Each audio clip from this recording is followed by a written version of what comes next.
I got my sunglasses back. All the way from cool, crisp Chicago.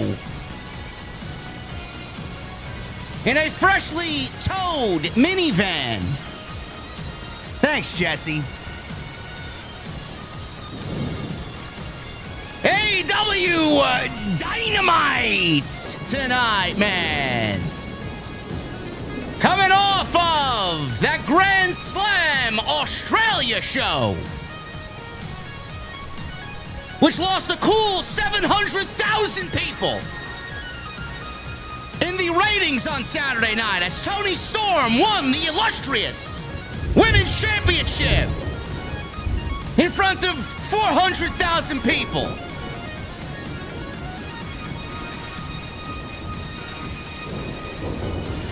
Dynamite tonight, man. If it wasn't for MJF and Adam Page, no way, Jose, bro. No way, Jose. After MJF and Page, man, show went downhill very quickly. Revolution, though, shaping up to be a banger show. We're going to talk about it tonight. I got my sunglasses back. We're live on YouTube, Twitch. Shout out to my TikTok fam. Shout out to my X fam as well. Fucking geeks over there watching me, man. I know there's a couple of haters over there watching me. What's up, man? I got my beverage. I got my glasses. We're going to the venue. Jesse's there. Serve me an old fashioned with 2 cherries. What the fuck are you guys drinking? I'll see you over there.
Why has Triple H been so successful?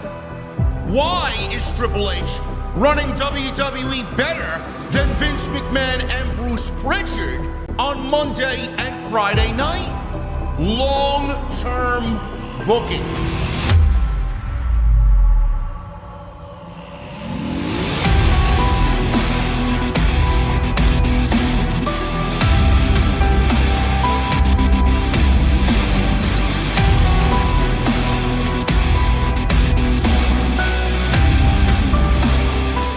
What is going on, guys? Thank you so very much for joining me right here on Off the Script. This is your AEW Dynamite post show for February 19th, 2025. I am your host, JD from New York, as always, coming to you live from the OTS venue inside my mother's basement. Thank you guys so very much for joining me on your Wednesday evenings, wherever you may be It is 18 degrees in New York City, man. I'm freezing. What's going on, Jesse? Bruh, it is 8 right now here. Jesus Christ, why are you so loud? I have my mic all the way up like it always is, man. Oh, my goodness, man. You gave me fucking ear bleed with that introduction, man. Oh, my goodness. I don't change it for you. I change it for my set, for my streams. I'm about here.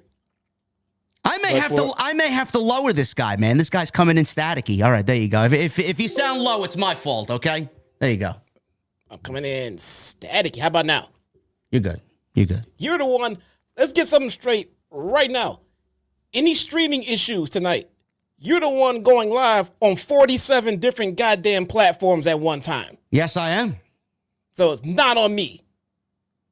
Listen, bro. We got to get the brand out there, man. It's a different year, new me, right? I'm with you, bro. Let's get it done, man. Are you a Ricky Saint, though? Are you Ricky Saints? I am far from a saint, man. I am far from a saint. I'm human. I'm human. You are human. I've disqualified myself from being a saint many years ago, though. I don't know if the people that wrote this show tonight were human. Nah, it wasn't the worst. No, it wasn't the worst. It wasn't particularly entertaining, or interesting, but it was not boring. It was not boring. It was not better than the previous weeks. It was not better than the last week or the week before that. But thank God we got MJF and Adam Page. That was the top of the top for me tonight. Yeah, I just want to make that clear as we go forward now. As of right now, the shows are, I would say, at base. All right, so if we dislike a show, that just means we dislike the show. It doesn't mean we think it's back to the way it's been over the last few years. Just the show was not as good as the last few. It's been better. It could be better, but this one was a little bit subpar. I think they've earned themselves, for now, a new par. Oh, man. Listen, man, you didn't like a show, man. When the pitchforks are going to come out. Right. Oh, my God. Right. You didn't like 5 minutes of the show, man. The fucking pitchforks are going to come out. You're not allowed to not like shit anymore, man. Let's burn Jesse at the fucking stake. You didn't like 3 minutes of Dynamite tonight. Jeez. They've earned themselves a new par. And that's a good thing, man. That's a good thing. When shit starts slipping below par and back to where it was before, believe you me, man, I'll be way here or I'll be waiting for the pitchforks. Bring them on. Listen. They are producing okay television, which is all we can ask for, right? Revolution is shaping up to be a banger show. We got some big-time matches happening on that show. We'll discuss that tonight. But I guess we should get into the festivities here. Yes. I guess we'll leave it off to you, Jesse. Where do you want to start? What was your biggest takeaway from tonight's Dynamite from Phoenix, Arizona? Well, it's hard to figure out what I enjoyed the most, but I will say this. It was definitely timeless. Sure. It was so timeless tonight, man. Sure. I feel like Toni Storm, I feel like she was just inaugurated. I feel like she was just crowned the all-knowing, all-being queen of the AEW women's division. I feel like the promo that she just dropped, I feel like her match with Mariah May, I feel like there is no touching Toni Storm right about now, and I'm excited to see what happens with her going forward, man. You want to know what I think about timeless Toni Storm? I love Toni Storm. I think Toni Storm's great. Everybody knows I love a good session of Tony time. Okay, Tony time. I love Tony time. Everybody knows me to love Tony time. But the thing is, I have a very, very real question for everybody watching me on my 86 platforms tonight. Toni won the women's championship. She's now a 4-time women's champion. We've already thrown out the open challenge. She's now welcoming all comers and all challengers, Jesse. My question to you is, who the fuck is left for her to conquer, and what else is there for her to do now as a reigning 4-time, only woman in history to do that, 4-time AEW Women's Champion? I don't know how we go into this reign any more excited than the last reign, because she's basically done everything in this division. Well, that is a story for AEW to tell us, okay? I'm not gonna share and say and sit here and shit on the whole thing, and future hate on it. Right about now, I'm enjoying it, and I'm liking it. Now, I understand what you're saying, and if the direction that I foresee it comes to fruition, then yeah, I mean they've pretty much run its course, and they have nothing to do with her. But hey, maybe they have something up their sleeves. She's called out other promotions. Maybe we're gonna get something exciting. I don't know. If it turns out it's fucking cheap and boring and nothing near where it should be, let's beat it down, man. But right about now, has she touched base with Mercedes at all? I mean, eventually we have to cross that bridge, don't we? That means Mercedes would have to lose a match and lose a title to go after another title. Or maybe in this case, Tony doesn't even give a shit, and he's going to book Mercedes to have all the titles. Have all the fucking titles. I feel like those belts weigh more than she does. That's exactly what I said to Salamonster last night on TNT when we covered this portion of the show last night when we talked about AEW. You know, you would think that going into All In, they want their biggest matches that they could possibly do. It's what they did last year. It's what they did the year before that. You know, the only match that Tony has not had is against Mercedes. But at that point, I don't really think that's the right move to make. I don't. I think there are much better matches you could do to flesh out that card and much better matches for each individual woman going into Texas. And Tony versus Mercedes is something that I don't want to see right now. I don't. Well, right now, no. But I will say this, that I can appreciate this about it. It's a match that they have in their back pockets. Yes. Okay. Both women are booked mega strong. It's not, if we got the match right now, it wouldn't be something that they rushed. So I'll give it that much credit. I'm with you. I don't think it should happen right now. But it wasn't something that was rushed. It would be a huge match. They have it in their back pocket. I don't see why you wouldn't go for it for Texas. Now, how you approach it, I don't know. Title versus title, I don't think so. I think Mercedes should drop one before she tries to go for anywhere near Toni Storm's title. But nonetheless, it's a match we've never seen. Both women have been built uber fucking strong, and they keep this up, and they could main event a big time pay-per-view right now. Yes, when Mercedes drops the TBS title. Absolutely. You know, we talked about this last night, and I think me and Jason were both in agreement. I would love to see, and I know everybody feels the same way, I would love to see Athena on the quote-unquote main roster here because she's wrestling in front of crickets and fucking invisible men down there in Ring of Honor. You know, she's the longest reigning Ring of Honor champion in company history to the sounds of nobody. So I don't really understand what type of accolade that is when you're hiding one of your most desired gems in the doldrums of Ring of Honor. I don't know what the problem is there. I don't know if she wants to stay down there. I don't know. She should have lost that title already anyway. I don't know if she wants to stay down there. I don't know if she's difficult to work with. I don't know if it's something that's not being reported. I have no fucking clue. But Athena from Texas at All In versus Mercedes to win the TBS championship sounds like a fucking great match to me. And in some circles, if you enjoy women's professional wrestling and enjoy the work of Mercedes and Athena, this could possibly be a dream match at this stage of both women's careers for both of them and the fans in Texas. So that's number one. Number two, a woman that you and I have spoken very highly about, Jesse. Big fans of this one particular individual who looks like a fucking sitcom from the 70s, is Jamie Hayter. And I feel like after what we've seen Jamie Hayter have to go through since her return last year, which, by the way, I'm still waiting for an apology, and so is Jesse, after everybody jumped on our backs after criticizing the fact that her return was at a pre-show in Wembley, and it amounted to nothing. But I feel like Tony and Jamie is a way to go as well, because it was Tony in the Riot Squad or the Outcast, whatever the fuck it was called. The Outcast, I'm thinking WWE, it's the same fucking thing anyway. The Outcasts, they put her out. And Jamie Hayter, I would love to see a story where she kind of comes back into form and kind of gets back to herself before she got injured and takes back the championship that theoretically she really never lost. So I would love to see those two matches. You put those two matches and you give us proper story for those two women's matches. I mean, you've solidified an all-in card for the women's division that could be some of the best matches that AEW's ever put on in 5 years coming out of that division.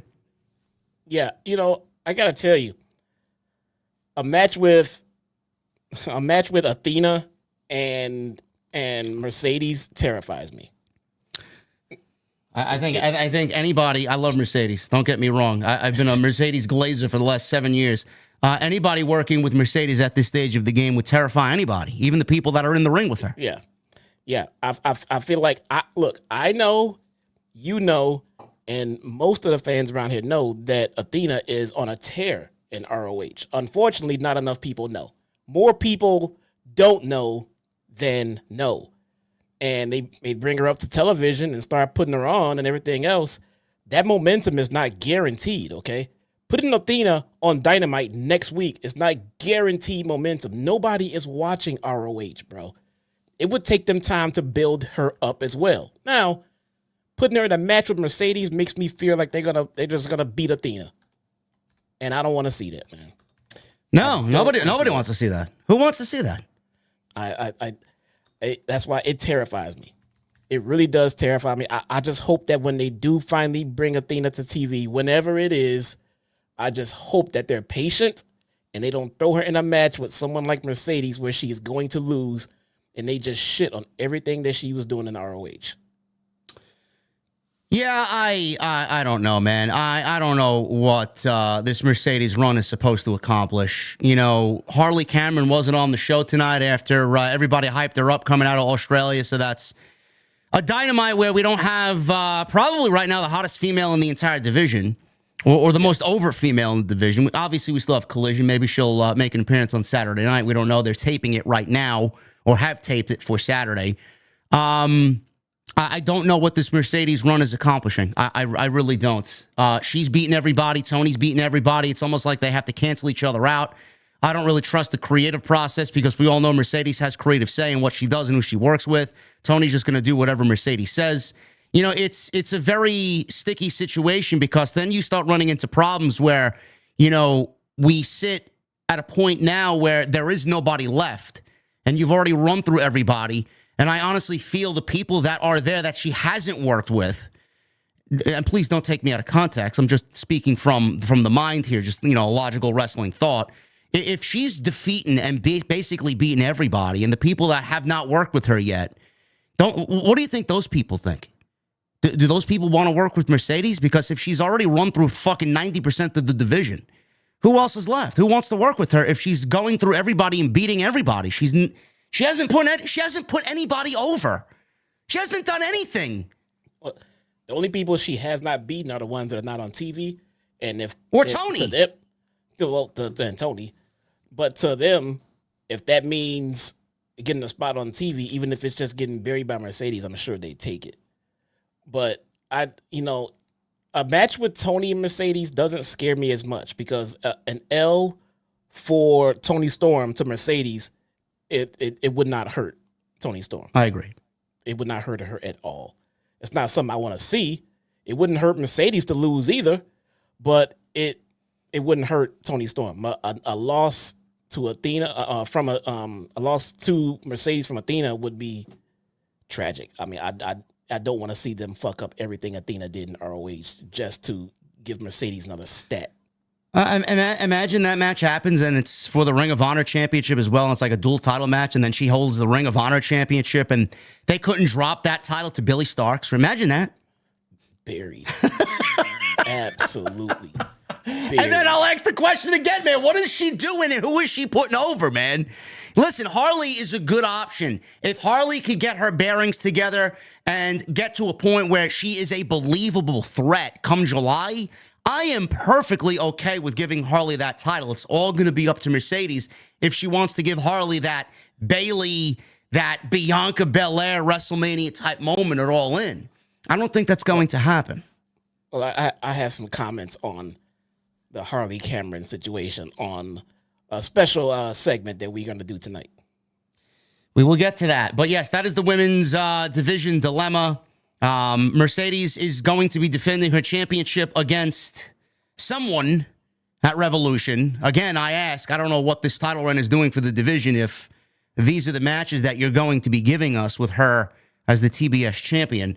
But we'll definitely get into that. Revolution itself is looking like a banger show. It's one of the more important AEW shows of the entire year, so the card should reflect that, and it certainly at this stage of the game is reflecting that, plus some. So I'm very excited to see that they're shaping Revolution up to be a fucking banger show. We have MJF and Adam Page. We'll definitely get into that. I enjoyed that more than anything tonight, and I said it on social media, and I'll say it again after this as well when we talk about the segment. This is the most important feud right now in all of AEW. This is more important than anything that they're putting on television right now, and it needs to be a grand slam.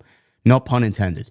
And MJF and Adam Page are the two guys that are going to relive all the glory days of AEW and give you the hits and give you those fucking tingly feels. You know, the fans want to restore the feeling, Jesse. MJF and Adam Page, you could not ask for two better gentlemen to restore the feeling. It is. That's the momentum we're looking for. That's the energy we're looking for right there. Out of these two guys, I mean, it doesn't feel like they're doing anything special or anything where they're thinking outside of the box. You know, they're doing what they do best. You know, and they can get at each other on the microphone. They can easily go at each other in the ring.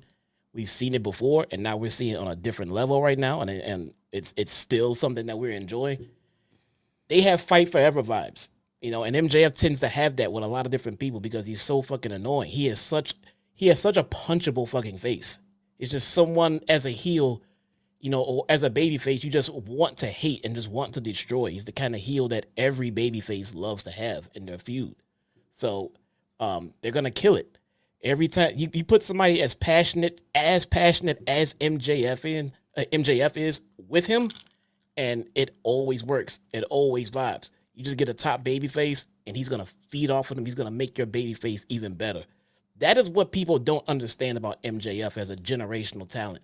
He is going to make your babyface look like $1 million fucking dollars every time. He is. He's great. Every time. And that's another thing. A lot of people don't know. It is so much harder to book and create a top babyface than it is to get a heel. It's easier to be a heel. It's not easy to be a heel. Don't twist my words. It is easier to be a heel than it is to be a babyface. But when you got a heel like MJF, he is going to make your babyface look even better, which is great for the company. MJF, I don't understand the hate that he gets. Oh, he's the same. Oh, it's the same promo. Oh, it's the same character. Oh, he's boring. Okay. Right. All right. Well, I mean, he's doing his job, and he's one of the best pro wrestlers in the fucking world. Man, blow me. Seriously. Yep. Fucking ridiculous. Anyway, we're going to get into the rest of the show tonight. Again, it was an okay Dynamite. It wasn't the most offensive show that we've seen this year, but it certainly was a step down or a couple of steps down from the previous weeks. And, you know, they love to get on the bandwagon. Tony's been on social media vehemently. Oh, we've been on a great string of shows. And, you know, Grand Slam did a $1.3 million gate. And we're so pleased with the 500,000 in viewers that we did on Saturday night, man. They love... They need to harbor some good positive energy, but I don't think the fans are giving it back to them the way that they want. So hopefully they know what they're doing with the rest of the build going into Revolution. And MJF, Adam Page is certainly the thing to pay attention to and really kind of make into the biggest story that they have. It needs to be. But we're going to get into the rest of the show, guys. I appreciate you joining me on whatever platform you are viewing the show on tonight. We are live on TikTok. We are live on Twitch. We are live on X. We are live on YouTube. And yes, Jesse, my PC is powerful enough to do all that and record the stream so I could upload it tomorrow to iTunes. There we go. That's amazing. Yeah. So we're good to go. Thank you guys very much, man. We're looking to expand our audience, man. I'm really wanting to get the podcast in front of as many eyes and as many ears as possible. So thank you to everybody wherever you're watching me. Also, it's good for this guy because you might not know who he is.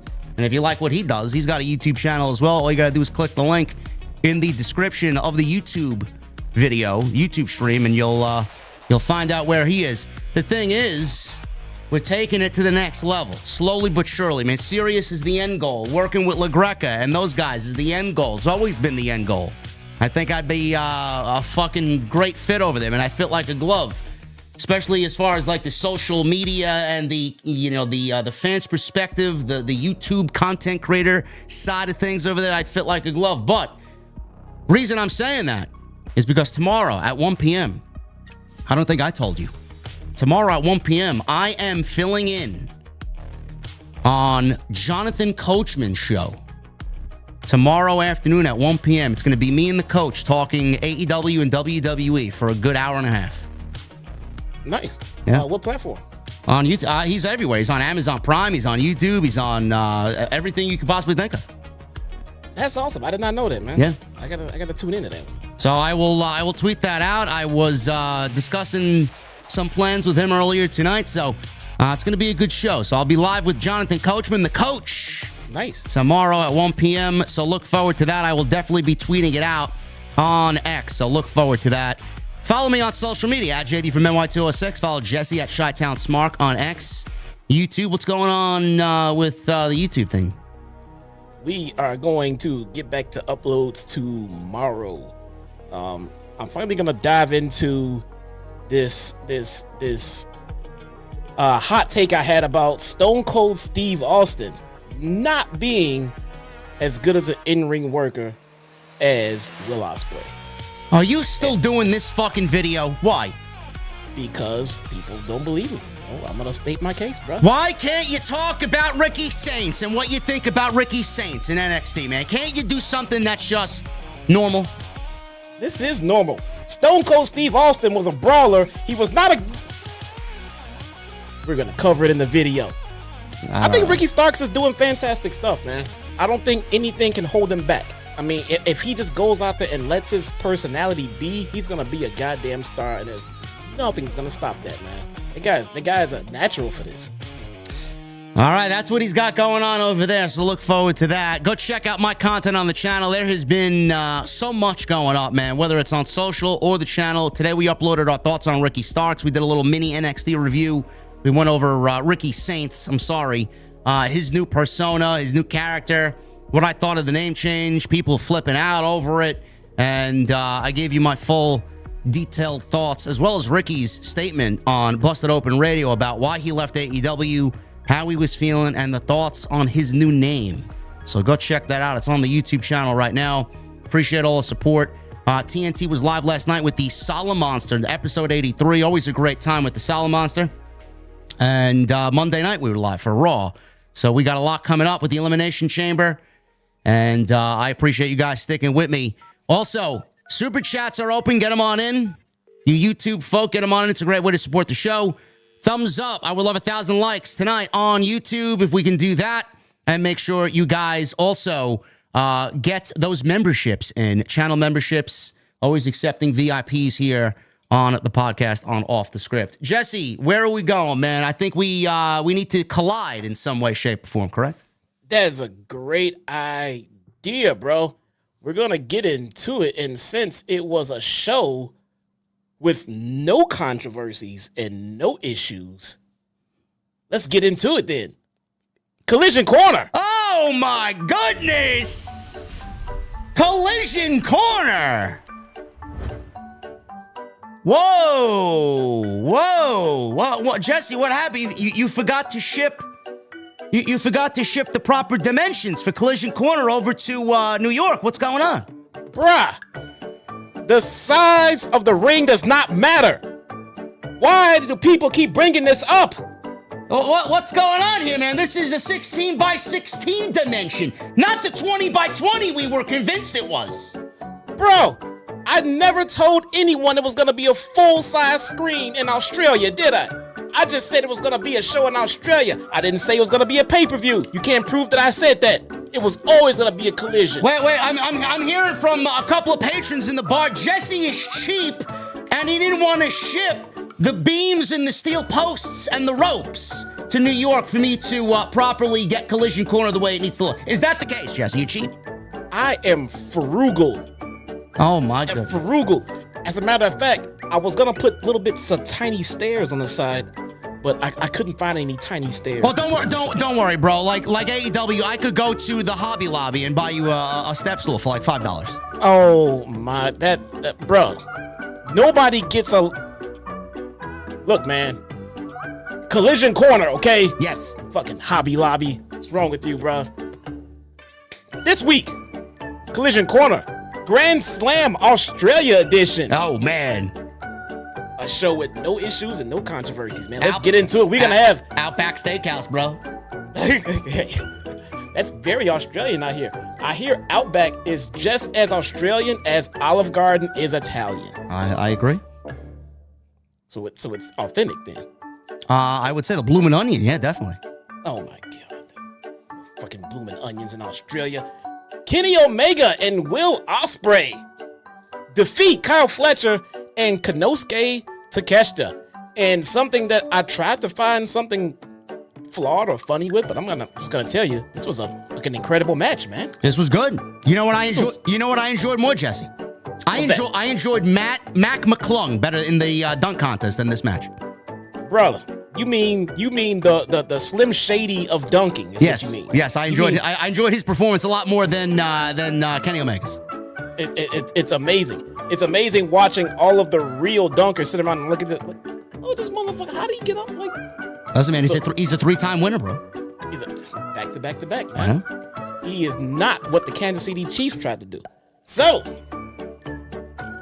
we have Mercedes Bonet defeats Harley Cameron in a match that made me look like a complete dumbass for advocating Harley Cameron to actually win this match. Well, I mean, I don't want to say I told you so, but I told you so. Look, man, what can I say? Harley Cameron is so ridiculously over, but in the words of JR, eventually the bell has to ring. Well, yes, I agree there. But I got a question, Jesse. Is the puppet more over than Mercedes? The puppet, what? You tell me, JD, House of Glory commentator. I love Mercedes Moné, bro. The puppet, or I love Mercedes. I think she's a fantastic pro wrestler. Good call. I like that one. I think the puppet was definitely more over than Mercedes.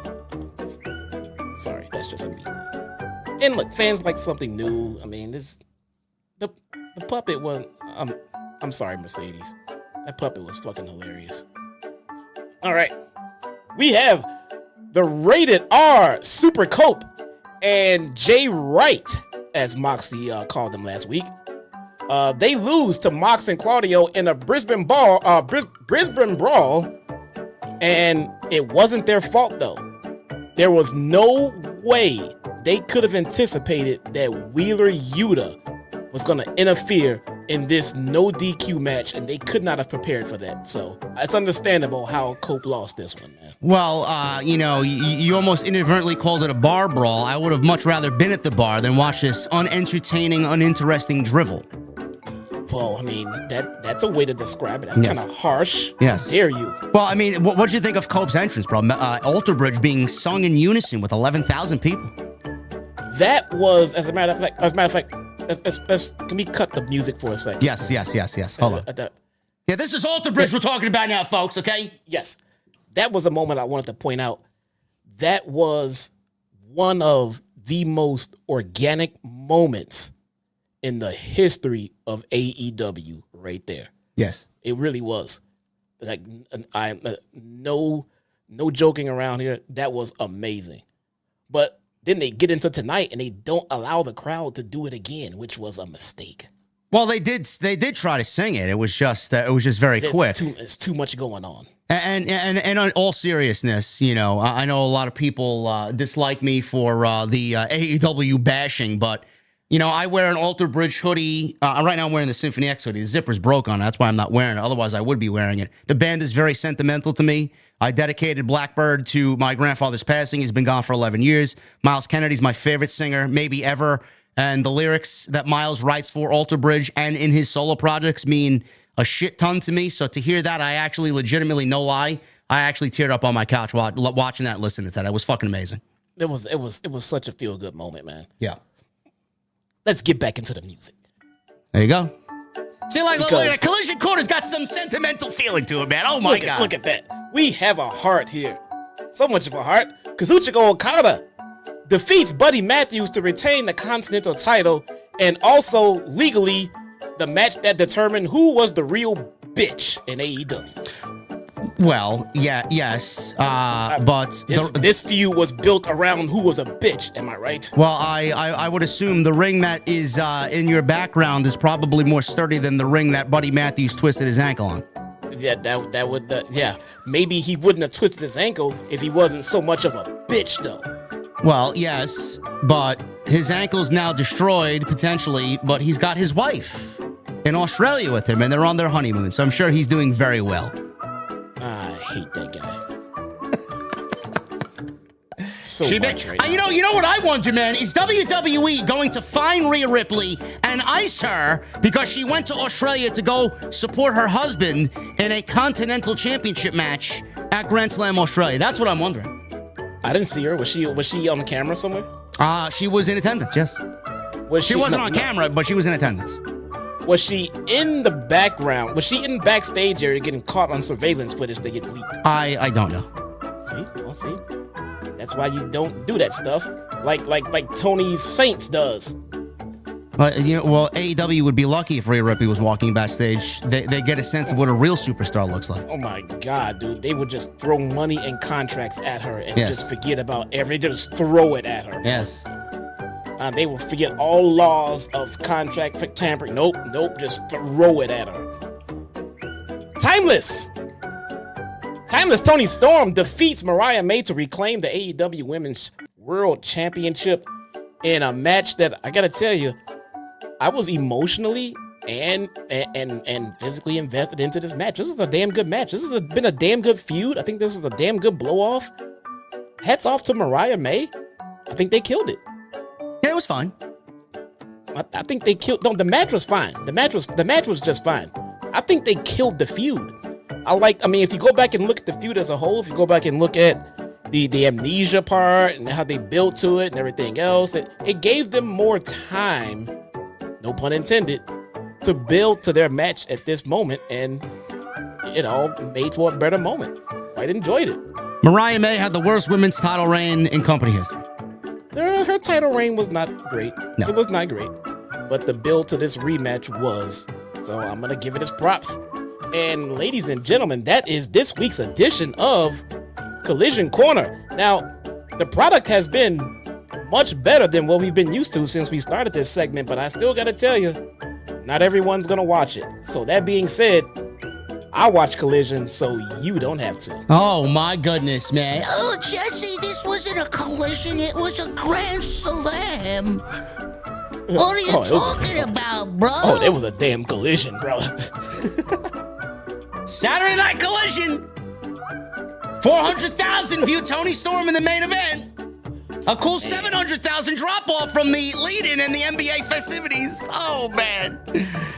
Oh, wait, how many did they lose from the NBA Saturday night? They lost over 600,000 viewers in the opening 15 minutes. Bro, they gave them a 600,000 viewer head start, and they... Wow. Yeah. It's pretty bad. Well, it was late. It was late, bro. It was Sure. late. It was late. It was late, man. Everybody was there. If you're an adult, you're up late on a Saturday night, man. You got a fucking drink in your hand and you're watching TV. I was. Anyway. That's a lot. That's a lot of drop viewers, man. I'm not gonna lie. It is a lot of drop viewers. They could only pray for a lead-in like the NBA All-Star Weekend, and man, even that's not even good.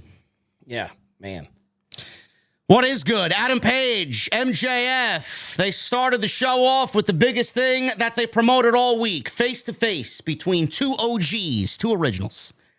The security guards out there, MJF and Page, they both still used the heel tunnel.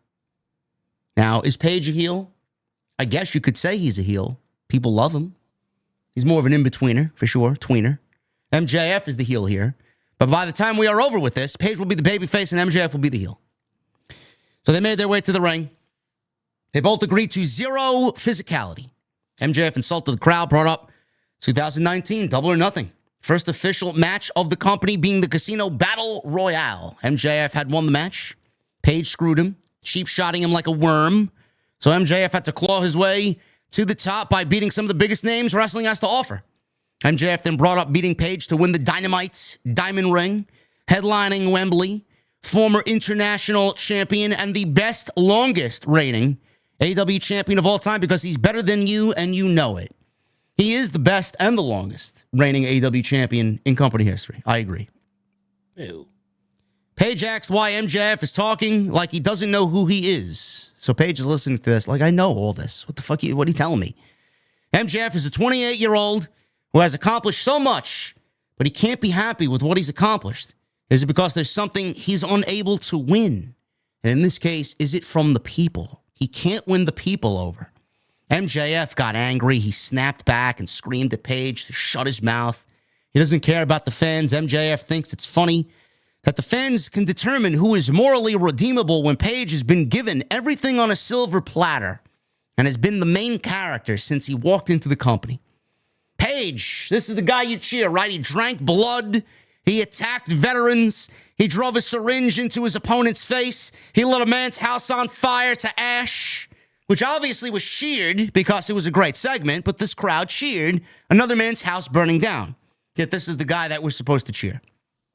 MJF said the fans will tell you Hangman did nothing wrong, as they will chant cowboy shit at the top of their lungs, and then asked if that gives Paige the warm and fuzzies inside.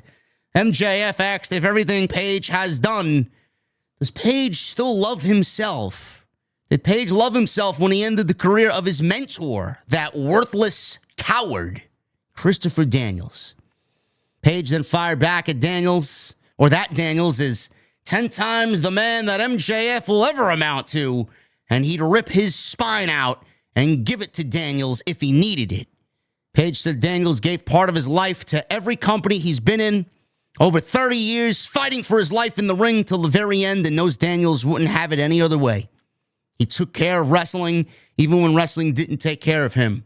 He's the best of pro wrestling and the reason why they are able to stand in this ring tonight. It's that humility that MJF doesn't understand, as MJF doesn't have the stomach for it. If MJF's career ended tonight, says Paige, what would they say about him? That he's a credit to the sport, or he's an opportunist, a selfish coward, someone who has taken every shortcut possible thinking he'd get the fans' admiration. After everything Paige has done, the fans still care about him, but he's not going to be arrogant enough to understand why they still cheer him. Paige knows what is right and what is wrong. He tells the truth about everything. He's lied probably 100 times over the last 5 years, but never to these people. Everything Paige has had, he's worked for. Tag team titles, world title, a family. It hasn't been easy, while MJF spent the last 5 years scheming his way to the top, lying to everybody standing in his way. And Paige says he hopes for MJF's sake. A small part of him thinks it's true because it's not. Deep down, MJF knows it. MJF then laughs, and then he's talking like a little baby to Adam Page and the fans before saying, newsflash, dipshit. It doesn't matter how you get to the top. He's earned everything, which he can't say the same for Adam Page. The powers that be, this is the best part of the promo, by the way. The powers that be made Page the golden boy and gave him the platform that he has before this company even started, when all MJF needed was a scarf and a mic. He's better than Page at everything and asked one thing Page is better at. Page simply said, he's real, before dropping the microphone. MJF then tells Page, you can be the main character all you want. I have no problem being the bad guy. We got a big face-off. They took their jackets off, and they were about to fight. Security surrounded the ring just in case anything happened. They agreed to no physicality. MJF faked retreating like a heel. He turned around, and he spit in Adam Page's face. You saw a big loogie just fucking hanging off of Adam Page's hair. A little piece of his hair was hanging over his face. You saw the white spit just hanging off of his face. He got fucking angry. So Page charged. MJF hightailed it out of there. Security held Page back. Page laid out all the security until Christopher Daniels showed up, and Page pulled his punch. He was about to punch Daniels, but he turned around and seen it was him, and he didn't. Daniels said this is what he's been fighting for this whole time. He knows the real Hangman, and so does Page, who nodded in agreement. And that's the way the segment came to an end as his theme music hits, and we go off to the next segment. Jesse, this was, the best thing on the show. B, I said this on social media. I'm going to reiterate it again here. This is the most important feud in AEW right now.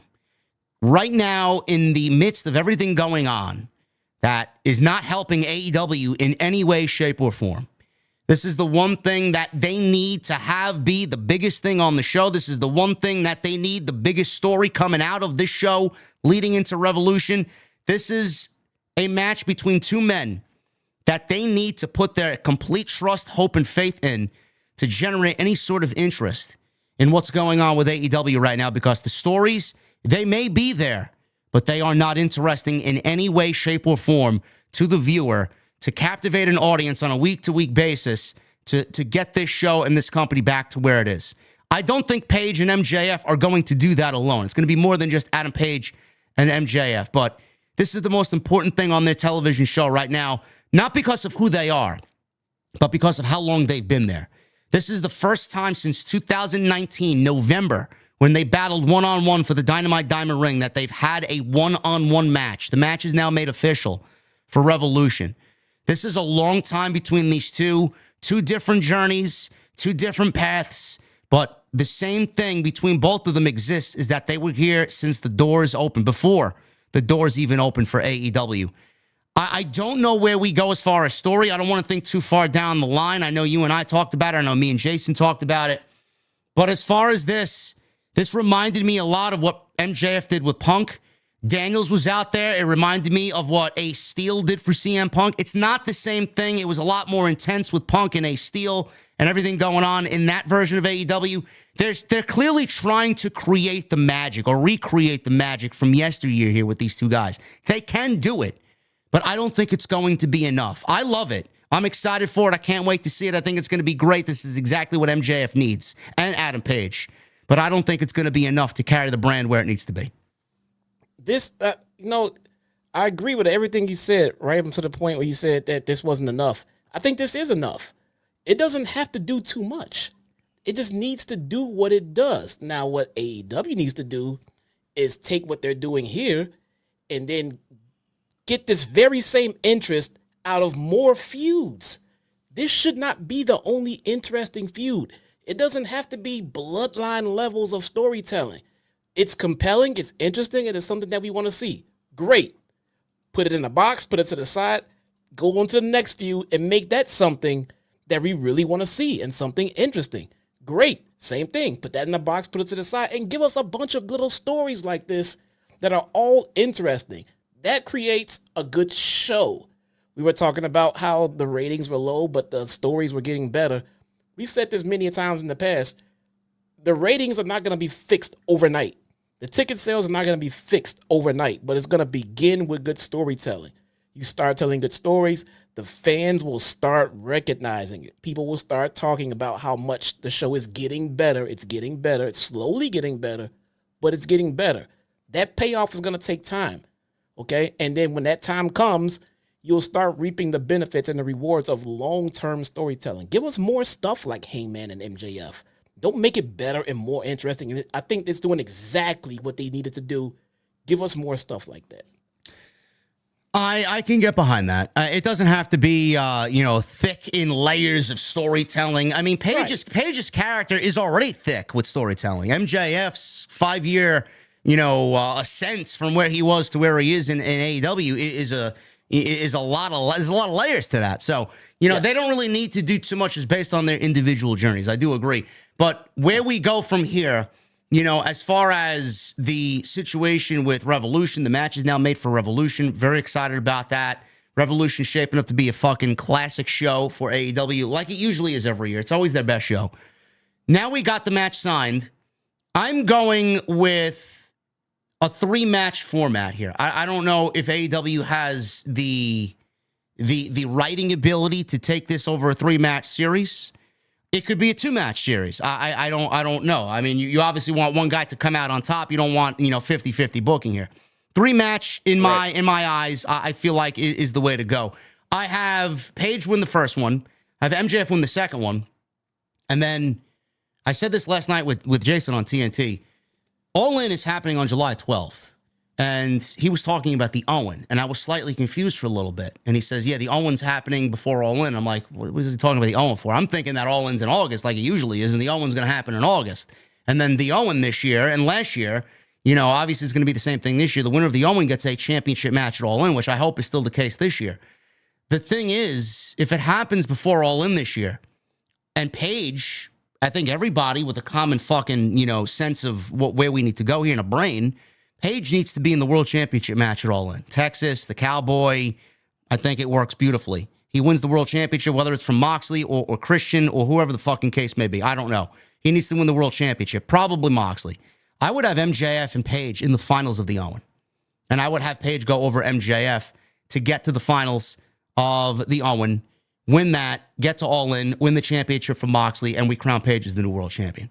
MJF, I don't know where he goes after that. I'm sure he will be factored into the World Championship title picture at some point later in the year. He's always going to be hanging around there. He's always going to be, kind of in that picture. But right now it's about Paige. And MJF losing to Paige in this case is not going to, like you said about Tony Storm, it's going to bounce off him. Not going to matter. As long as he gets a big, solid victory here in this feud with Paige, I think we're all full steam ahead with Paige winning the World Championship. Yeah, no, I agree with that. I like the 3-match series. Of course, you split the first two. I think the winner of the third match, whoever it is they decide, I think the winner of the third match should be the next world champion. Yeah. And I agree that it should be Hangman. So you pull that one off. I mean, whatever they do with MJ, it doesn't matter if MJF loses this match and what he does next. Whatever he does next, it'll be interesting, and he'll sell it like it's fucking free food to fucking starving kids. I mean, he can sell anything he does. This guy went on a fucking a whole tangent. You can take this whole segment of his career and put it off on a tangent. This America segment of his. I mean, it was just he just took it and he owned it and ran with it. Whatever he does, it'll be of epic proportions. So he can lose this series to Hangman, be perfectly fine. And the next assignment you give him, he'll kill that too. And eventually he's going to come full circle right back to Hangman, and they'll have it back out over that title. So it really doesn't matter. This is Hangman's time, and if they treat it right, it will be an epic moment at All In this summer. Yeah, I hope they have a clear-cut vision on where they want to go with this. Like I said, this is the most important feud right now on AEW television. Treat it as such. Treat them as such. A lot of people ask me on social media tonight, is this now meaning AEW is moving on from Jeff Jarrett and MJF? I would say yes. I don't know where we go with Jarrett. I'm sure Jarrett will have a role at All In. I don't know what that is, being that he supposedly signed another 1-year contract extension for a performance contract, so I'm assuming he'll be at All In some capacity. But yes, I do think we moved on. I do think MJF, who has a lot of what happens on television, he's in control of that. He's got a lot of say in what he does and who he works with. I don't think that MJF took too kindly to what people were saying. I do think that he understood people didn't want to see it. And I agree. I'm glad that he listened. I'm glad that somebody fucking listened there. It's garbage. So I'm glad that they moved on from it. And yes, I do think that they are moving on from it. Good. It was no one cared. No one cared about that. No one cared about it at all.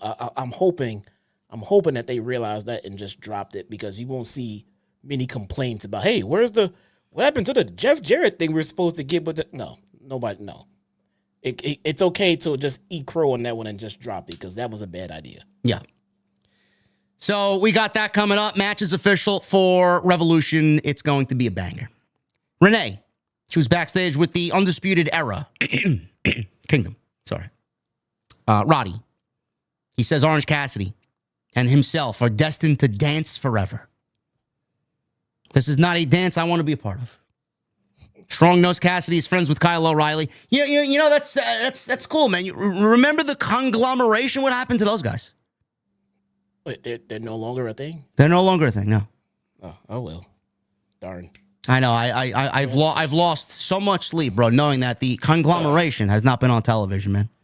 So I don't need to order my T-shirts? No. Okay. Well, no. All right.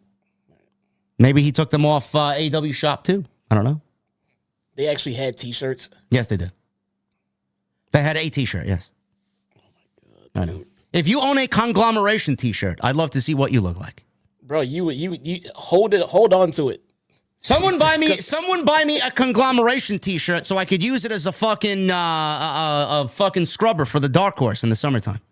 No, hold on to that one. That's gonna be a keepsake, man. That's gonna be valuable. It's gonna be a fucking relic, man. It's gonna be worth a lot of money. Yeah, really, man. Holy moly. He's friends with Kyle O'Reilly, Orange Cassidy, but it won't stop him from defeating him tonight to go on to win the international title next week from Konosuke Takeshita. O'Reilly said Cassidy is his boy. Roddy is going to have to break his back to win this match. Adam Cole says they have Strong's back, and that is undisputed. Listen, man. You know, the downfall and the irrelevancy of Adam Cole really needs to be studied, bro. What are we doing here? It could be up there with the rise and fall of WCW, man. You know, ever since he lost Britt or they split, his push just kind of went down the fucking toilet along with that relationship. Yeah, I guess you could timeline that like that. But it feels like so many different things in AEW went to shit all in this general 2-year span. You know what I'm saying? Everything just went to shit. All of it. They had no direction. They didn't know who they wanted their top guys to be. They didn't know shit. They didn't know if they wanted to book a pay-per-view or a TV show. It was just chaos. I don't know, man. You think you get someone in the company to fucking run this ship and write the course over there, man? What are we doing? Who do we blame? Blame nobody, because things are better than what they were before. Sure. Maybe. Can I ask a question? Chat, TikTok, Twitch, X, anybody listening to? Can I ask a question? Someone in AEW may be watching me, man. Maybe it's good old Willie Boy over there. Can I ask a serious question? What are we doing, man? Why is this necessary? Roddy and Orange Cassidy, right? The one thing that Jesse and I talked about several weeks ago, it was maybe 3 weeks ago, 4 weeks ago, we talked about the show being too predictable, right? So coming out of Grand Slam, Australia, down under, we got Kenny Omega, who got a promo after the fucking match, saying that he wants the international championship match against Konosuke Takeshita at Revolution, which I'm watching the show on a Saturday night with a fucking old-fashioned in my hand, and I'm like, all right, that's a great match. Can't wait to see it. It's going to be a banger. He physically mentioned Takeshita and the international championship. You would think the takeaway from that is that Omega and Takeshita is going to be the match, right? So then we get the announcement that there's going to be this mini-style eliminator where Orange Cassidy wrestles Roderick Strong on Dynamite for the right to wrestle Konosuke Takeshita next week for the International Championship. And now, after tonight's show, it's Orange Cassidy versus Takeshita.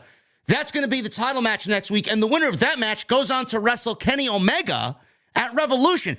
Jesse, why are we putting Kenny Omega in a finals of this mini eliminator tournament when he doesn't hold any championship, and it's reversed? It should be Takeshita that's waiting in the finals, and it should be Kenny Omega versus Orange Cassidy next week on Dynamite for the right to wrestle Konosuke Takeshita. Why are we wrestling for the right to wrestle Kenny Omega when he's not the champion? I don't get it. Someone please explain that to me. Why you got to bring up stuff that I have, man, I don't know. Oh, I don't fucking know. You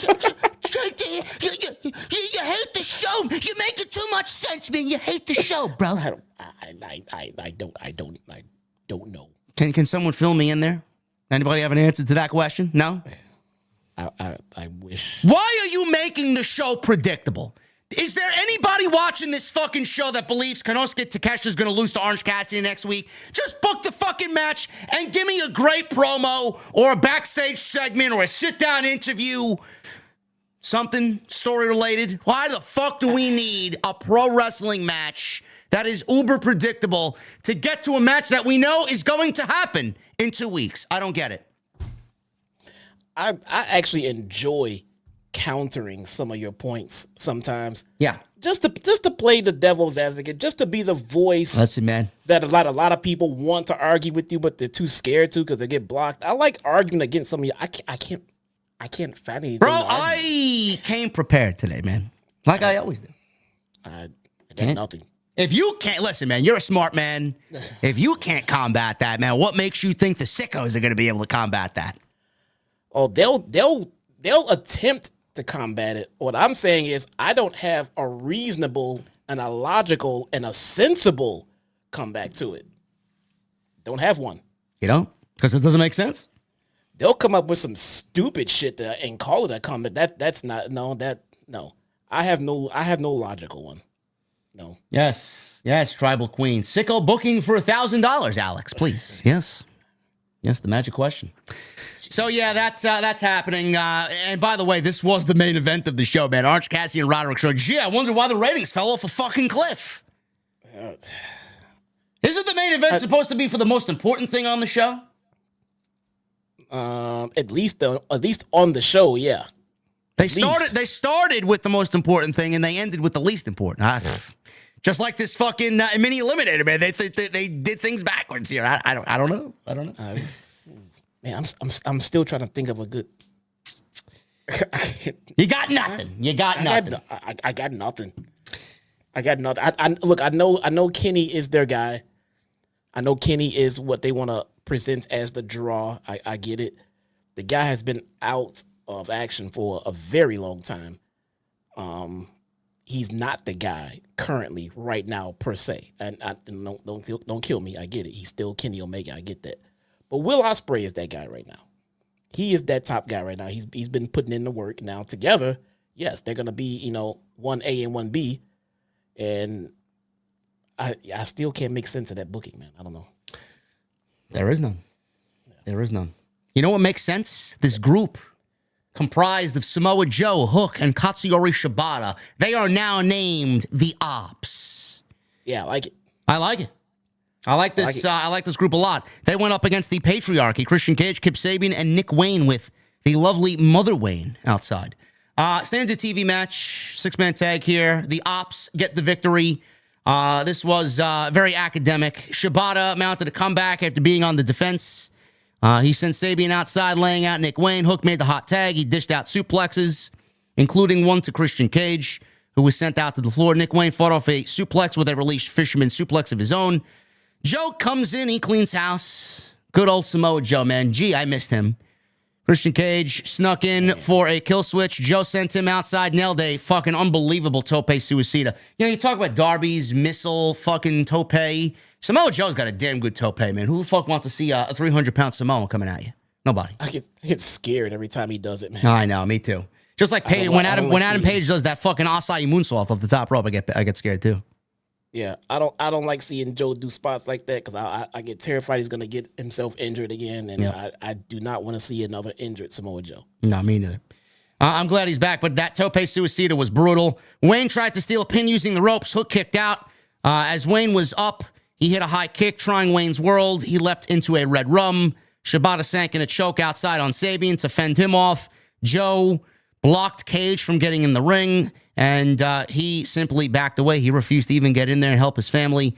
And Nick Wayne tapped to the red rum, and that was basically it. Listen, the trio championships don't mean shit, but at least get them on a team that actually is looked at by the fans as a legitimate threat and people who want to see, Jesse. I would immediately put the trio championships on Shibata, Joe, and Hook. Nope, not me. I'm doing it, just not immediately. We're gonna create some goddamn interest in these titles, man. And it starts off with being on a team with the titles being on a team that no one wants to see the titles on, versus a team that everyone wants to see the titles be on. So we're gonna build from, to get to the Ops and the Death Rider. So I'm in no hurry to get there. I think they're actually doing a halfway decent job at rebuilding the trios division, which, thinking about it after we talked about this last time, can kind of vicariously also rebuild the tag division as well. You can easily take 2 out of the 3 and put them in the tag division. Absolutely. You just have to put on interesting tag team matches and tell the same great stories along the way. So they really can kill 2 birds with 1 stone with this. Yes, especially when your champions are the Hurt Syndicate who need fucking opponents. Joe and Hook would absolutely be a credible threat to Bobby Lashley and Shelton Benjamin. Yes. We even said before, I think both of us agreed that we weren't too into Shibata as far as being in this new group. But you know what?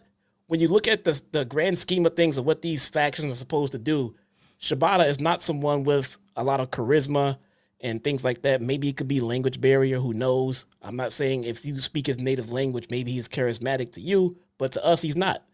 Hook is learning. Hook is learning every facet of this business, and he's learning from one of the greatest to ever do it right now. Joe has enough charisma for all three of those fucking guys. All right, and the matches are interesting, and Joe can make Shibata interesting in the role that they need him to do in this team. I like the trio the way it is. If they're gonna use it to get people over, then use it with Shibata. Why waste a talent? People have seen them together. Just build off of it. Eventually they'll come together, and I think it's starting to. I'm liking this trios team, man, and you still got others to play off too. I'm highly interested to see where the trios division goes this year now. Yeah, everybody's where they need to be. That's all we can ask. Hook, yeah. Joe, they're together. Joe comes back. Listen, I know Joe probably would have factored better into the Jericho situation because that's who put him out last. But I'm glad they didn't do that because that's beneath Joe. This is where he thrives. And this is a veteran that's helping Hook out and a veteran that's getting Hook to the next level. And I truly think that this is the best position for Hook as well. So yes. I feel like Taz personally asked Joe to take him under his wing. Yes, I would not be shocked if that's the case. And if he did, smart move. Whoever came up with this idea, smart move. Yeah. Bandito, speaking of Jericho, Bandito and the Outrunners defeated the Learning Tree at Ring of Honor Global Wars. This was in Australia. There was a clunky-looking Jericho Bandito spot in that match. I'm glad I didn't watch anything regarding this. This was awful. Renee's backstage with Chris Jericho, who was pinned by Bandito in Australia, and jokingly asked if Jericho accomplished what he set out, getting pinned by Bandito in Australia. Jericho says if it wasn't for him, Renee wouldn't have a job, and he could throw her out of the building anytime he wants. No one would be here without Chris Jericho, saying maybe it's time for the Learning Tree to start teaching history lessons. He's a 9-time world champion. Jericho is the guy fans ask to take pictures with, while Bandito's the guy they ask to take the picture. Jericho said he'll give Bandito a Ring of Honor title shot this Saturday and show why people around here are getting a little too comfortable around Chris fucking Jericho. Now, A, this was a lot better than the promo that he usually cuts. B, Jericho seems a little agitated, bro, especially after what Ricky Starks said, that there were a couple of veterans during his time in AEW that basically took time away from him, and, he didn't really appreciate that. People were claiming that it was Jericho and one Adam Copeland. Jericho here throwing the line out saying that nobody would have a job here in AEW if it wasn't for him. He could throw anybody here, especially Renee, out of the building. Is this having anything to do with what's been said lately as far as comments along to the AEW veterans by Ricky Starks? That promo that Jericho cut tonight was not for 98% of the people who actually watched it, man. Okay. That promo was only for a certain someone who is now in NXT. There you go. Why don't they do a little bit better of a job of hiding how they're feeling? Really, it wasn't even. It's not even like this was such a high profile issue where the people would have gotten it. If that was a dig at like Punk, Punk's departure was a lot more of a high profile thing, and a lot of people would have gotten that.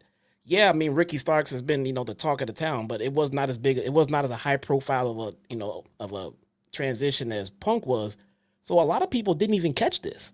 A lot of people didn't even get it or understood it. It was like, okay, he's just Chris Jericho being Chris Jericho. That's it. Yeah. We get it. Most of us got it because we are into the news and the comments and the interviews of pro wrestlers that we enjoy and things like that. So we got it. Most people, this went completely over their heads. So which leads me to wonder, why would you even do this segment like this? Because they're petty. They genuinely don't find happiness in anybody succeeding. And I genuinely feel, this is just me talking. No, wait, that's not fair. That's not fair, though. No, it feels like it was in response to what Ricky said. I feel like if Ricky hadn't said what he said, this promo never would have happened. because it's not like Jericho doesn't want him to be happy. But I Ricky think Starks was held home with nothing to do from April of last year up until this year when he worked an indie date. He worked all year. He went all year Jericho on keep him home? I'm sure Jericho has a lot of say in what happens in that company, bro. You don't think Jericho's in Tony's ear? Hey, who's the owner? Who's the boss? Who signs the checks? Who makes the final call? Yes, I know who the owner is, and the owner doesn't know yes or no, man. He's not going to tell John Moxley or Chris Jericho no. He's not. Give me a break. Hey, maybe he should. He should. I agree with you. Maybe he should. I feel like if Starks hadn't said, but Starks didn't call out any names. No. But we know who he was talking about, though. We know. Well, then the fans think, well, maybe he's talking about CM Punk. No, he's not talking about Punk. He actually likes Punk. No, I put that out in a tweet, and people had to tell me, no, I think he's talking about Jericho. Like, really, fucking retards. I know that. I mean, what the fuck, man? He did it in response to what Ricky Starks said in an interview. But doesn't Jericho still have his podcast? Yes, he does. I'm sure he'll say something on there. He could say whatever he wants on there. Perfect fucking platform to do that. Well, my point is, Jesse, why is there a need to mention the other show in any capacity? They always do that. Just mind your business and do your own thing and write your own show and make sure your show is good. Why do you need to respond to something that's going on over there? I don't get it. I wouldn't have responded on TV. No. And the thing is, he didn't mention the other company. He didn't mention shit about, again, 98% of the people who heard it didn't even catch that. You know, they wouldn't even have known. I just would have said it on my damn podcast. He has a podcast still, right? Yeah. Yes, he does. Well, that's an interview. He can say what he fucking wants. He can call him out by name if he wants to. I mean, I don't understand why you waste a segment like this on a show where you need to get as much viewership as possible. You want to keep people interested. Why are you throwing shade and fucking shit like that on the side when people no one's going to get it?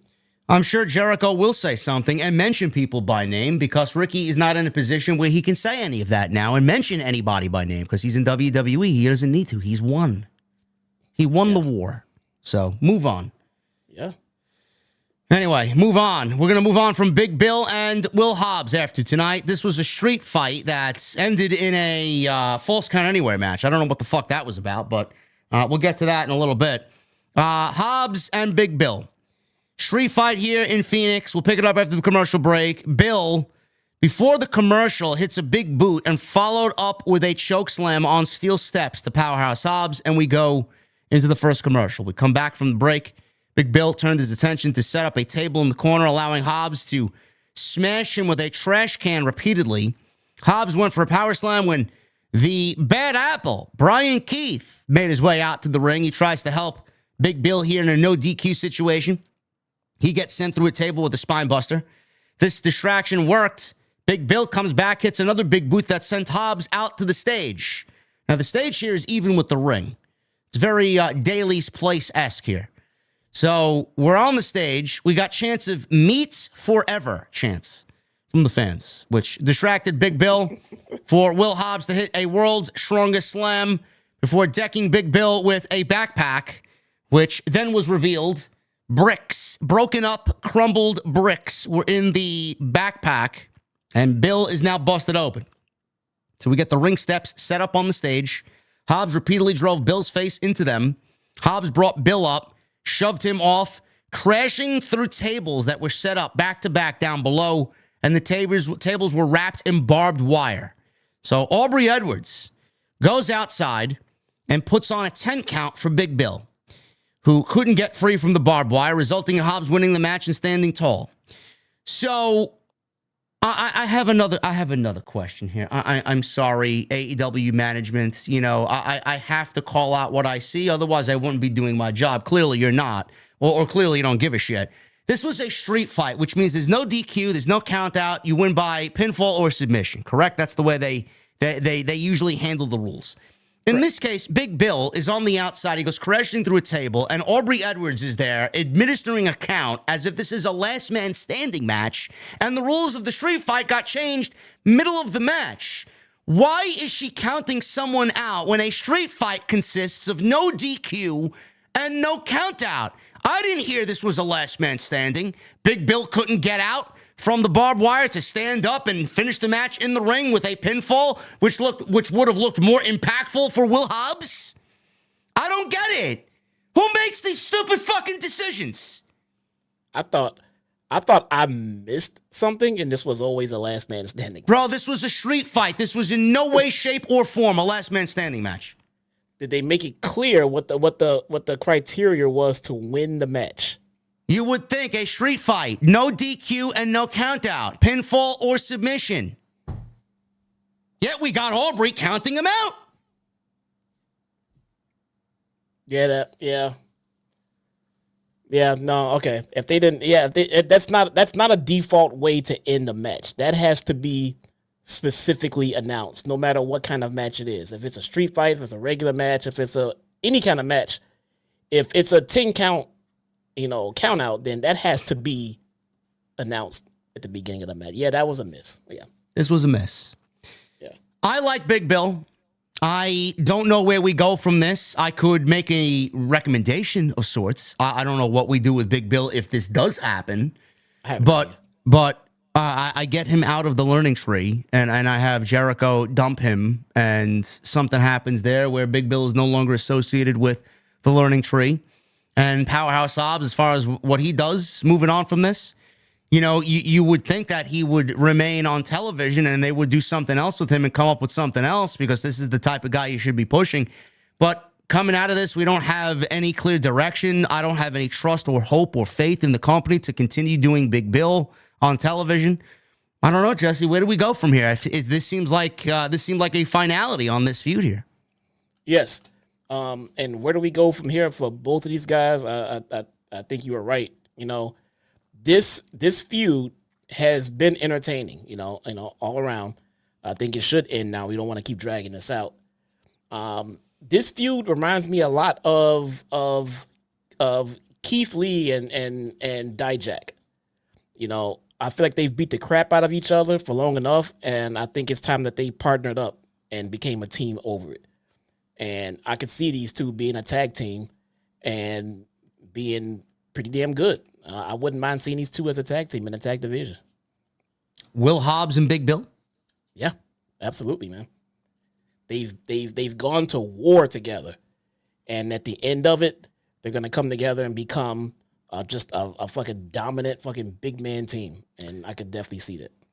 Listen, that's not the worst idea. In a division that needs credible threats against the Hurt Syndicate, I think that's a good idea. I would get Bill away from Jericho, give him something to do. Hobbs going forward, who knows what they're gonna do with him? Put them together. It helps bolster this tag team division even more. I can see them working out. They've been to fucking war together. That gives them that has them have a new respect for each other and everything like that. I'm definitely on board with seeing them being a tag team down the line. Yeah, I like it. Let's see if they do it. I don't think so, but if they do, you know where you heard it first, over here. Yep. The Murder Machines. Speaking of tag teams, Brian Cage and Lance Archer. Brian Cage says that they had something to say with the Hurt Syndicate tonight, but surprise, surprise, they're nowhere to be found. Maybe they remained on Tony Khan's father's yacht, that $360 million yacht. Lance Archer called them out to meet them on Collision for those tag team titles. Okay. Wait, was that TK's yacht on a Jericho cruise? No, I thought I saw Hurt Syndicate on Tony's father's yacht during Super Bowl weekend. Oh, okay. Yeah. I'm thinking about the Jericho cruise. Like, was that Tony Khan's yacht this time? No. They're not holding the Jericho cruise on Tony Khan's yacht. Can you imagine? Yes. I could. Probably. Good. Justin Roberts made the ring announcement tonight. We found out earlier this morning on social media that Double or Nothing is moving out of Las Vegas for this year, and it's coming to Phoenix on May 25th. That is a good move. Now, do they change the theme of the pay-per-view? No. Because it was themed around Vegas, so now you're gonna have this Vegas theme in Phoenix. So do you change any Phoenix residents in the chat? I'm sure there's a casino in Phoenix, no? Not enough to Probably on some Indian reservation somewhere. not enough to make it a theme for Phoenix. Why not? There's casinos here in Chicago. It's not a casino city though. I'm sure there's casinos in Arizona. It's right next to Las Vegas. Yeah, I'm sure there's casinos. Probably casinos in every state in this country by now. Let's see. I like it. I think that's a great move. The declining attendance numbers year over year have been very noticeable. So not only did they dry up the market, the show's quality has not been up to par. So you mix those two ingredients together, man, you're not going to really have a successful double or nothing weekend, especially happening on Memorial Day. Moving out of Las Vegas has been something that I've requested for many, many years now. So I'm glad to see it happen. Good move. I can see that. Jericho is cooked, says Whitney. Yeah, no, whatever. I need to know if there's casinos in Phoenix. Casinos here in Iowa. Yes, there's a bunch. Okay, good. Yes, in Phoenix we have casinos here. Okay, Troy Williams, thank you. There's a bunch. That's not enough to theme the show after it, though. Whatever. They moved out of Vegas. Good move. Timeless. Tony Storm. Oh, yeah. A title celebration here. Luther accompanies Tony to the ring. She gets in the ring. Big spotlight on her. Literally. The only light in the building is on Tony. The whore you all adore. The slut you can't rebut. The tramp is now the champ. Storm brought up the woman from hell. She beat for the title, Mariah May. She called Mariah a sick bitch who gave Storm the fight of her life. Storm beat her with a small package. As folks say, good things come in small packages. But Mariah May should have worn protection as Storm railed her with the biggest package there's ever been. Bro, you did not emphasize that anywhere near the way Tony Storm did, bro. She got way into that. She got railed by the biggest package of all. She felt that shit, man. Bro, this is a PG program, okay? If you want to go be a gooner somewhere else, okay? We will be a fucking gooner right here where we're all comfortable, man. Negative. Goon away. Negative. Maybe if Stephanie Vaquer was in the picture, maybe. Oh, we saw your goon tweet for that, man. What the fuck? Seriously. Super gooner, bro. Goon in private, sir. Super gooner. Love me some Stephanie. Love me some Tony time, too. But, Tony time's been great. Yeah, May has been exiled and given a permanent end as Storm gave a cheap plug for a new movie she's in called Queen of the Ring in theaters March 7th. So good. Storm says she is here to defend her title against the best, whether it's Chris Statlander, Willow Nightingale, or even that wretched Wendy Richter. Storm says whoever wants to go face-to-face, tit for tit, or lip to lip, she's not hard to find as God is a woman and her name is timeless. Great promo. So good. So good. Tony Storm is hitting her goddamn stride, man. Where do we go? I don't know. We talked about it in the beginning. In the open, it was the biggest takeaway that we both discussed at the top of the hour here. Does she go Mercedes? Do we go Willow? Do we do Stat? Do we do Megan? I don't know. We'll see. I don't know. Oh, Megan Bain is an option too. Yeah. Yeah, Megan Bain is an option. That could be her first loss to Tony Storm. We got a video package for Gabe Kidd highlighting his run in New Japan. And he wrestled Kenny Omega at Wrestle Kingdom. He's coming to Collision on Saturday night. Great promo package, by the way. Very good. I am not familiar with this guy. Me neither. I heard the name a few times, but the way that this promo package presented him and everything else, he feels like a big deal. And now I'm interested to see what he does against his first jobber. I don't know why he's here or why we're showcasing Gabe Kidd, who's not a part of the active roster, but sure. Let's see it. I like the promo. Simple. I don't know who this guy is. They're gonna tell me who he is. They're gonna tell me when I can see him. Good. The chat is telling me who? Gabe Kidd? Exactly. Gabe Kidd. Oh. Exactly. He's Tyson Kidd? No. Hey, no, it's Gabe Kidd. If you've never heard of him, great.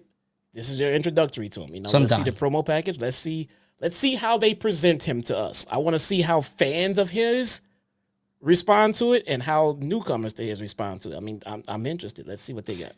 You know, Jesse, remember last week when I mentioned Marina Shafir just blasting Willow Nightingale out of nowhere, and I said, this is nothing, man. This is a waste of fucking time. What the fuck are they doing here, man? This is a wasted segment. And you said, well, let's give it a week. Let's see what happens. Now we got it again, man. So I'm kind of convinced that something's going on here.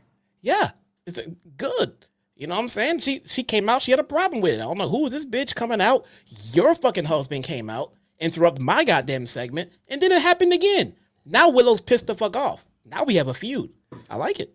Pudge Richardson in the chat says it's going to be Gabe Kidd versus Max Caster in the Open Challenge. Okay.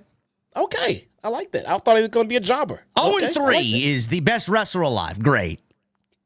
I like that. Fantastic. Yeah, Willow was interviewed by Renee here. Yeah. Yeah, I think this was an organic way to start a feud.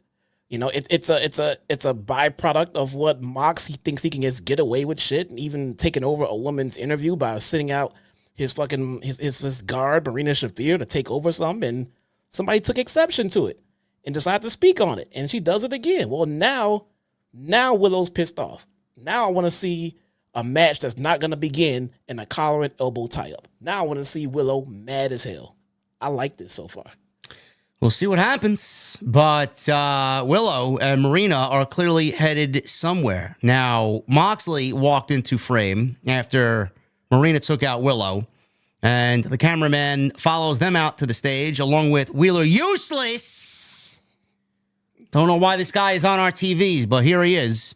Moxley takes the microphone to the ring and said he's the champion of the world, which means this is his mic, his camera. The fans are sitting in his seats. And no one comes into his house and challenges him like Adam Copeland did. As Copeland isn't here, he's probably still face down in the dirt in Australia after Moxley nearly popped his head off with his bare hands. And if Copeland comes to Revolution, Moxley will finish the job. Moxley is trying so hard to be Roman Reigns, because I could basically tell you Roman Reigns almost cut the same promo many years ago. This is my ring. This is my camera. He said this to Brock Lesnar. I know it was to Lesnar. My ring, my camera, my commentary team. Bro, you're not Roman Reigns, okay? You're not Roman Reigns. You're not even on the same planet as Roman Reigns. Give me a fucking break. Yeah, it definitely had Roman tendencies behind it. You know, I'm going to point something out, though. Funny you said that not that long ago, someone cut a promo. I think it was Will Ospreay, where he said something along the lines of, you tried to do this to me. You couldn't. You tried to do this to me. You tried this, but you couldn't get the job done because I'm standing here right now. And he said it with that conviction. I'm standing here right now. You remember that promo? Does anybody chat? You remember that promo? It just happened recently. Who cut this promo? Moxley? I believe it was Will Ospreay. Where he sat there. He said that you tried taking me out. It didn't work. You know why it didn't work? Because he said, because I'm standing here right now. It's the way he said it and the conviction in which he said it. But I bring this up because I remember when I was a kid, I was watching a promo. It may have been WCW, but it was Lex Luger. He was cutting a backstage promo with an interviewer, and Lex Luger cut pretty much, JD, that exact same promo with the same emphasis and the same conviction, and it struck a chord with me because I remember that promo like a core memory of pro wrestling, bro. The way that he said it, I swear on everything holy, you can probably look it up. There's a Lex Luger interview. He came in, he's like, "Well, I'm standing here right now," and it felt like it was so convincing. It was the same promo. It felt like whoever just cut it just watched it and repeated it. So my point was, I feel like they do recycle these promos a lot, but taking one from Roman Reigns is a little bit too goddamn soon and too on the nose when he used to be in the Shield with him. So that was a bad way to go about it. But I feel like that, I believe it was Will Ospreay. I feel like he took direct inspiration from a Lex Luger promo from way back in the day, and I feel like that Moxley did the same thing with Roman. I don't run from the grind, bruv. Yeah, that's all I remember. Yeah, yeah. I don't know. I'd have to look that up. I don't recall that promo. Yeah, I'm gonna find it. I thought about it the second that it happened, bro, and I was amazed by it. It was such an old promo. But it was like word for word exactly how Luger said it, man. Subconscious in the chat says Moxley is the Marty Jannetty of the Shield. I would have to agree. Right now, yeah. Well, I guess if there has to be one, sure.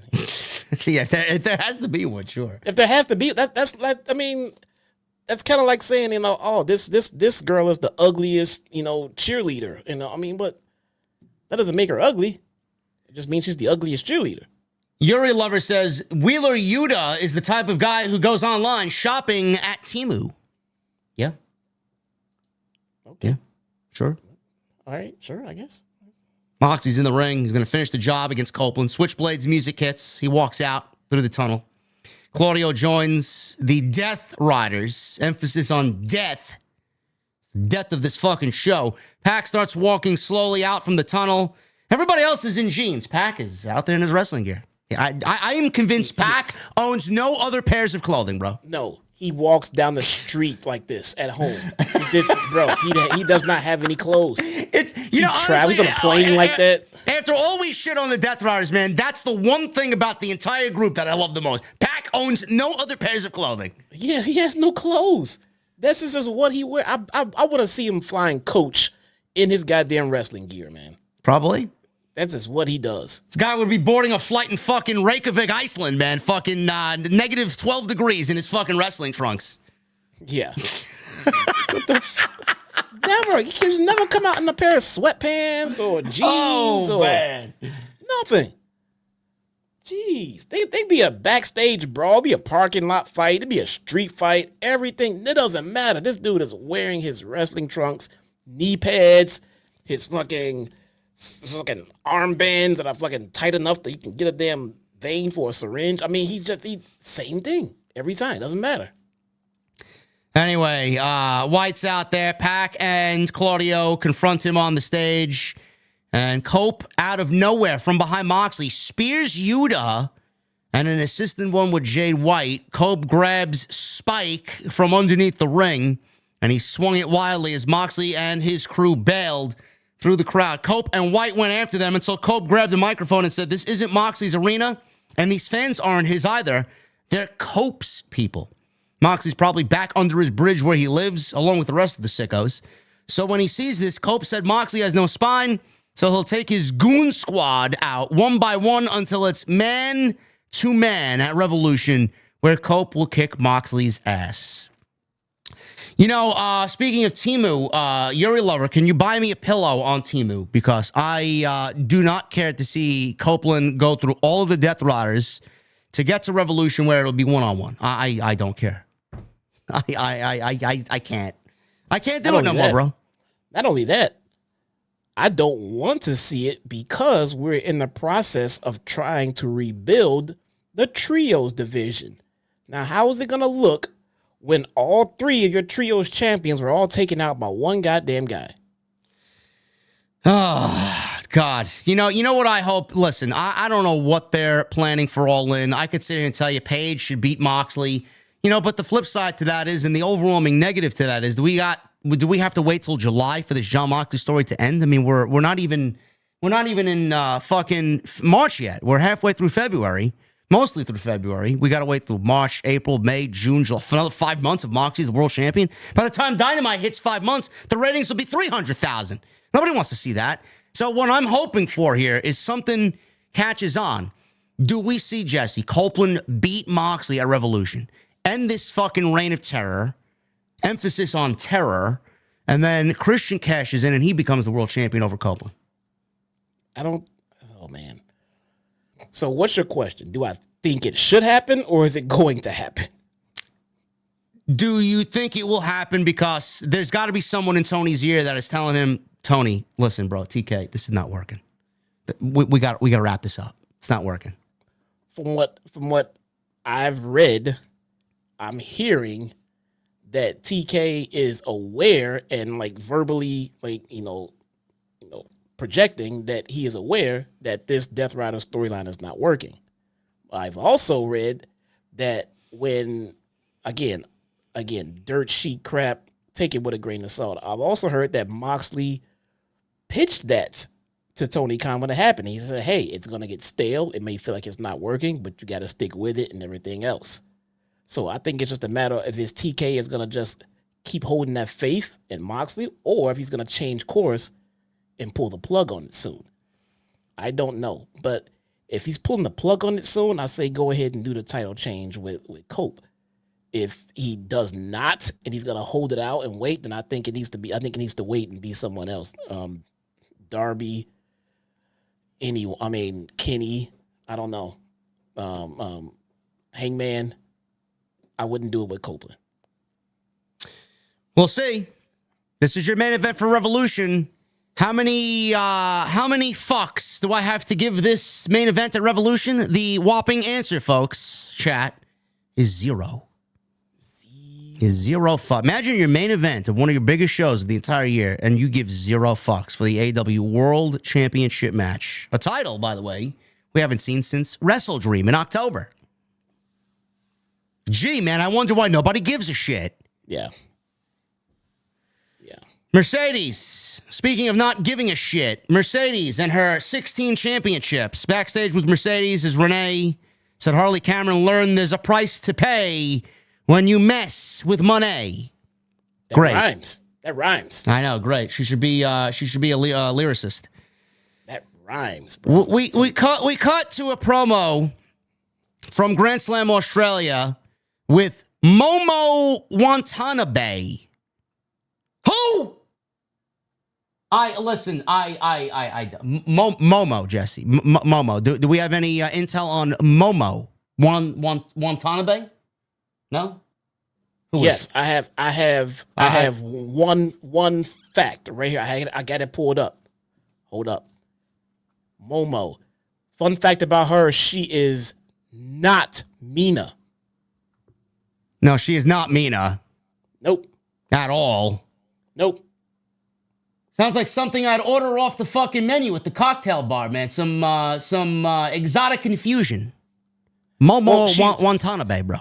Well, she was there at Grand Slam, and after Mercedes beat Harley, she went down to ringside, got in front of Momo, and shoved the title in her face, and then walked away. And then Momo did something amazing. She gave her that mean look of, ooh. She flew all the way out to that goddamn venue. Unless she lives right there in Australia, she flew all the way out to that venue. Who, Momo? Momo did. She lives in Japan. Just to sit there ringside. She lives in Japan. Lives in Japan. Just to be there ringside.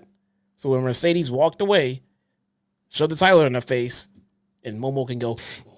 You know what else I was told? That Bad Luck Fale from New Japan owns a dojo in Japan. I don't know why Tony didn't ask him to borrow a ring. You would think shipping a ring from Japan would cost significantly less than shipping a ring from the United States to Australia, you know? Bro, do you think TK has money to burn? TK has more money than you and I will ever see in 1,000 lifetimes, bro. I guess he does have money to burn. Okay, then fine. Momo Wantana sleep. Momo want to sleep. That's her. That's an okay. That's what I'll be doing during the match at Revolution. I think so. Hey, she might be good. Momo want to sleep. Yes, she might be good, bro. This match. This match. I mean, who does this benefit, bro? I'm asking in all seriousness, people. Chat, Twitter, X, fucking Twitch, TikTok. Who does this benefit here, man? Seriously, who does this benefit, Jesse? Does this benefit Momo, Bed Bath & Beyond, Wantana sleep? Bro, look, does Momo hold a title? That's all I want to know. If she doesn't hold a title, then I don't care. Fine, whatever. Bro, she won the International 4-Way at Wrestle Dynasty, man. What are you talking about? She won the illustrious Wrestle Dynasty International Fatal 4-Way, where we got CMLL and AEW competing, bro. Oh, man. As long as this is not going to put a fifth goddamn title on Mercedes, bro. That's all I really care about right now. What title does she have? She has a fucking trophy. She's gonna take that fucking trophy from her, isn't she? She's gonna take her trophy, isn't she? Monet insulted Momo and said, Wantana Sleep wants to show up on Dynamite, or she needs to show up on Dynamite and say this to her face. Great. I can't wait to see the quarter-by-quarter breakdown ratings-wise for this segment next week. She was just in her face last week. What more do you need? She was in Australia. She went all the way to Australia, bro. Who does this benefit? I mean, are we just, I mean, is it to a point now where we have to fucking dive into the deep seas of Japan to go find someone for Mercedes to beat? Is that what we're doing here? Probably.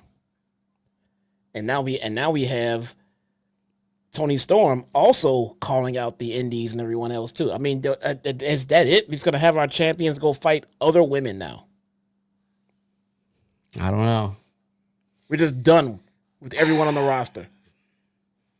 Bro, the 17 people that watch fucking Stardom here in the United States, these are the people that care. Tony is one of them. Tony and his 16 burners are watching fucking Stardom. Great. Who could possibly give a single fuck about what's going on here? Is it going to be a great match? Sure. Are people in, where's Revolution? Los Angeles going to know who fucking Momo I Want to Sleep is? No. No, they don't give a fuck. No, they don't. No, they're going to wonder why LeBron is an asshole. Yeah. Megan Bain. People are mad at him right now. No, I see. I see. Speaking of assholes. Go ahead, Megan Bain. Was that what you say? The one who never mind. I don't want to get clipped. We love Megan Bain. Megan Bain is great. Is awesome. Megan Bain is great. Yeah. What's his name? O'Shea Jackson. He was quote tweeted saying Megan Bain looks like a final boss in God of War. She looks like the female Brock Lesnar right now. Sure, if that's what you want to, if you want to go and compare her to. This was against Chris Statlander. They had a little stare down last week, so in typical TK fashion, let's make a match out of it, right? You would think that this was a good match, good match between these two. I'd like to see a little bit more. It was a nice TV match up until the ending, Jesse. I don't know what the fuck this post-match was, but we get both ladies in there. They're colliding with clotheslines. Pump kick from Bane led to her charging right into a Statlander lariat. Axe kick from Stat, near fall. She went for Wednesday Night Fever. Bane slid out into a deadlift German suplex. They slug it out on the apron. Bane missed a big shot. Statlander hits a back suplex on the edge of the ring. Statlander tried to recover. Bane rose up, hits a suplex back into the ring. Both are going at it with some lefts and rights. Bane is now looking at the ref. She takes the ref. Penelope Ford ran out of nowhere and shoved Statlander off the top rope. So she falls. Bane hits an F5 for the 1, 2, 3. So now we have Penelope Ford and Megan Bain as some sort of camaraderie here. And then post-match, Ford attacked Statlander until Thunder Rosa came out. Oh, my God. She came out with a steel chair. Rosa came off like she didn't know how to handle a steel chair. I don't know. I don't know what had happened here. It looked like she was handed the steel chair backstage, and she didn't know what the fucking steel chair was. Well, she came running out with the equalizer. Say, I'm going to come out and I have a chair. And that's usually when the heels go bail out of the ring. They stood right there. That's exactly what I have written here. You would think that when Thunder Rosa's music hit, she comes out wielding a steel chair, that Megan Bain and Penelope Ford would have bailed on the opposite side of the ring because they didn't want to get hit with the weapon that Thunder Rosa was holding. So my first inclination here is, did Megan Bain and Penelope Ford get lost in translation about where they were supposed to be and what they were supposed to do? Or did Megan Bain go into business for herself because she didn't want to look weak against Thunder Rosa? What are we doing? It's just a complete no-sell of Thunder Rosa's existence. She gets in the ring and she goes to, I'm gonna hit you with this chair, and they're like, And she actually partially swings the chair and then pulls it back. man, I don't want to hit. I don't want to hit you.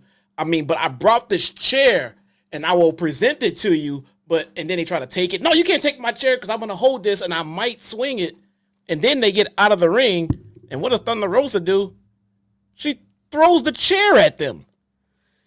They were standing right in front of you 5 seconds ago. She tried to swing the chair at Bane, who just stood there having a little tussle with Penelope Ford in the process. Bane and Ford just left as Rosa checked on Statlander. Very fucking weird. And I don't know what happened here, but I mean, if this is the direction that we're going, it is off to a terrible start. Oh my God. Thunder Rosa's going to get so mad at me. She's going to be my fucking DMs again. Bro, it wasn't even her fault, man. I seriously, it looked like Megan Bane and Penelope should have bounced, but they went into business for themselves. It was just so fucking awkward. Like, why did you come out here with a chair if you did not want to hit the people that you brought the chair for? Why did you bring the chair? And then she swung the chair as if she was going to hit them, but in reality, she was never supposed to hit them, and she teased hitting them anyway, and then didn't. Why wouldn't you? Why? I mean, you're supposed to hit them, and look, shame on them. You came out there with a chair. If they didn't want to bail out of that ring like they were supposed to, like, I mean, Wrestling 101 tells me that the heels are supposed to scurry away because you brought a chair. If they want to sit their asses in the ring, I'm going to hit you with the chair because now you're messing up my fucking gimmick. You're making me look stupid. You should have ran. You're not going to run? Then I'm swinging and hitting you with the chair, bro. Because otherwise I'm going to look stupid just standing here holding the chair while you're standing there looking at me. I don't know. This was terrible. It's really bad. Are we going Thunder Rosa, Megan Bane? Are we doing... What are we doing? We'll probably start off with a tag match. I find it funny that they got Joey Janela's current girlfriend and ex-girlfriend in a little group now. The stories on the road that would be in that car or on that airplane. Probably going back and forth. I don't understand like how that happens. Like, is he paying her to? Look, I don't know. Man, I don't know, man. I don't know. Megan Bane, listen, love her, man. She's great. Here's a complaint I have about Megan Bane, and I wouldn't call it a complaint. She hasn't said a fucking word yet. I don't care. She doesn't have to. As a matter of fact, teach that to fucking Ricochet, please. All right. Who we're gonna talk about in a second. I mean, teach that to Ricochet. Say less. All right. Here's my complaint about Megan Bane. She comes out. Everyone has this thought about, an opinion about her, about how she looks. She looks like a statuesque goddess. She looks like a Greek goddess. She looks like, okay, that's all great. Someone needs to explain to me why she fucking looks like this. Why is she dressed like a fucking Greek goddess? What is her deal? You know, I'll come out here, I dress like a goddess because I am the goddess of wrestling. Okay. You know, nope. That's maybe her favorite game is God of War. That does not fucking work. Maybe her favorite movie is Gladiator. You know, when Statlander started her career off here, she looked like a fucking alien. And she explained, like, hey, I'm the fucking alien, Chris Statlander. Okay, here's a mind-blowing one, Jesse. Maybe she's Greek. Is she? Look it up. No. I'm not going to go Google it. No, you fucking tell me. Ask Grok, man. We're getting Grok 3. Oh, no. Next week. Let's ask Grok. Oh, God, no. Gonna ask him right now. Megan Bane. Is she Greek? Let's see. She needs to tell me. I shouldn't have to Why? look it up. I shouldn't have to look it up. What does Grok feel? Is Grok like, who the fuck are you talking about? The Greek goddess, also known as Megasis, is of Greek descent. There you go. Okay. There you go. Her ring persona and gimmick heavily leans into Greek mythology with names and imagery inspired by ancient Greece, such as Megasis, a play on Pegasus, the mythical winged horse, and her self-styled title, the Greek goddess. However, this appears to be a character choice rather than a clear indication of her actual heritage. So she needs to probably explain to people. And look, I get it. We're still getting our feet wet with her character and what we're going to do with her. Eventually, she does have to say something, or someone needs to say something on her behalf. There's no rush to that. But I would definitely like to know why she comes out dressed like a Greek goddess. She was born in East Haven, Connecticut. And her real last name is of Irish origin. Descendant of the Dark One, her last name means, which suggests Irish ancestry rather than Greek. There you go. Yeah.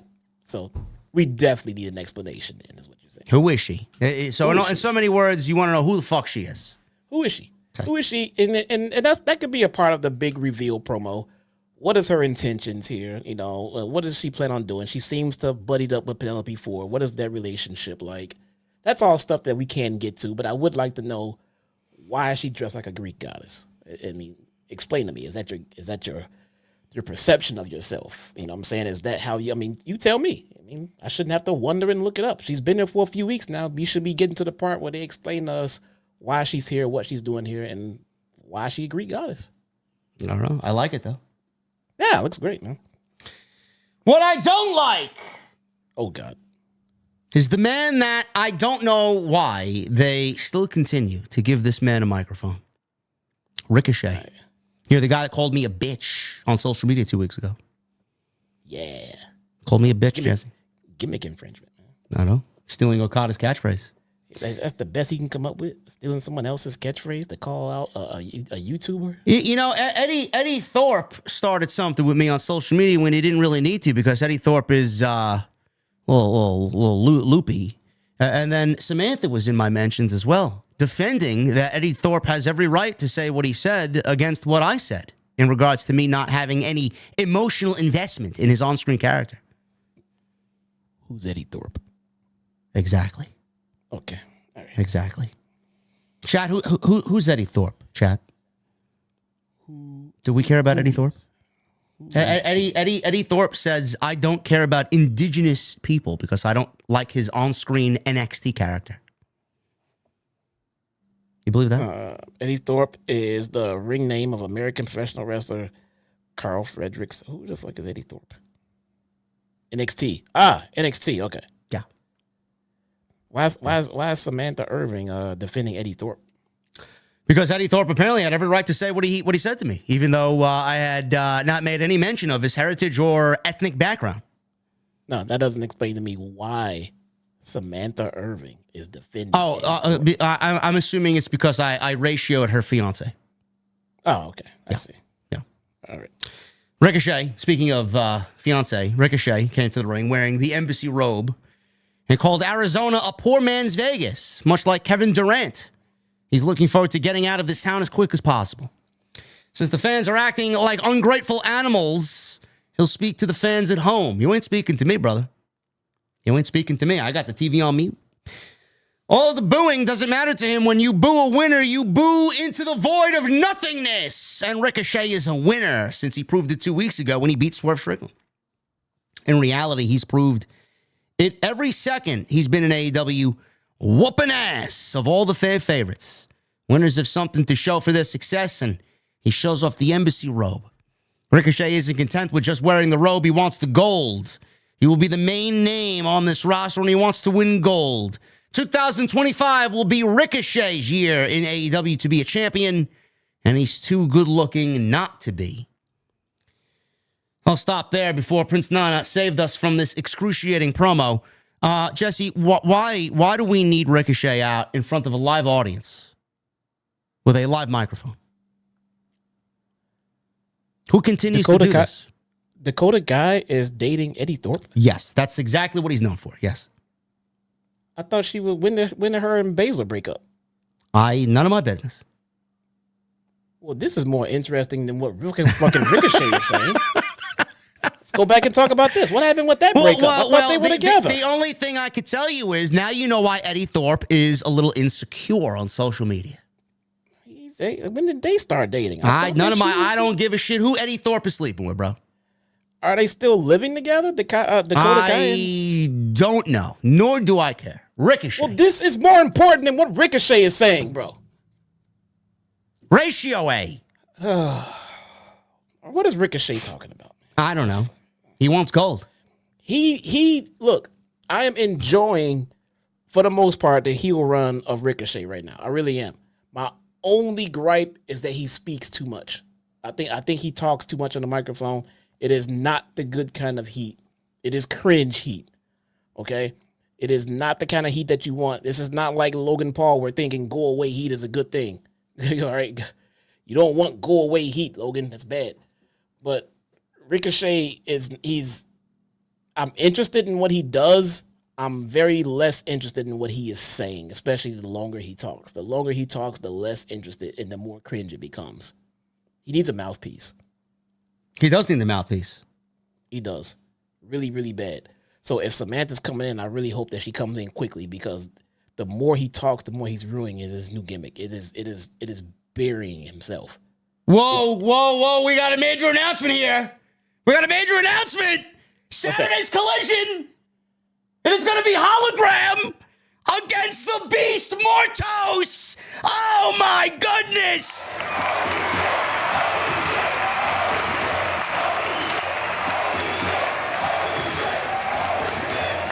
I didn't see that one coming. Wow. Ooh, man. Tony Khan puts on social media after coming back at Collision in Houston. Hologram seeks revenge when he returns to the ring in his first match in 2025 to collide with the Beast Mortos. Hey, who's that reactor that saw Top Dollar come out? What? Oh, you mean the female abuser, Mr. Takeshita, whatever his name is, Teshk. What? Yeah. Wait, whoa. Takeshita's a what? Hold on.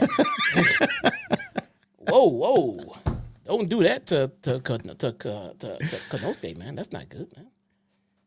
You guys don't believe me? Look, it's right here on my iPad. Look, you guys can see it. Look, there you go. Man. Oh man, bro. Why is this not main eventing the pay-per-view? What is happening right now, man? I'm gonna quote tweet him. I'm gonna quote tweet TK. Oh no, stop. No, don't do it. Holy Stop. shit! No. Should I not do it? No. Okay, yeah. No. I get why. Yeah, okay. might be best. Yeah. Nope. Worst case scenario for you, the match turns out to be fucking phenomenal. It probably will be.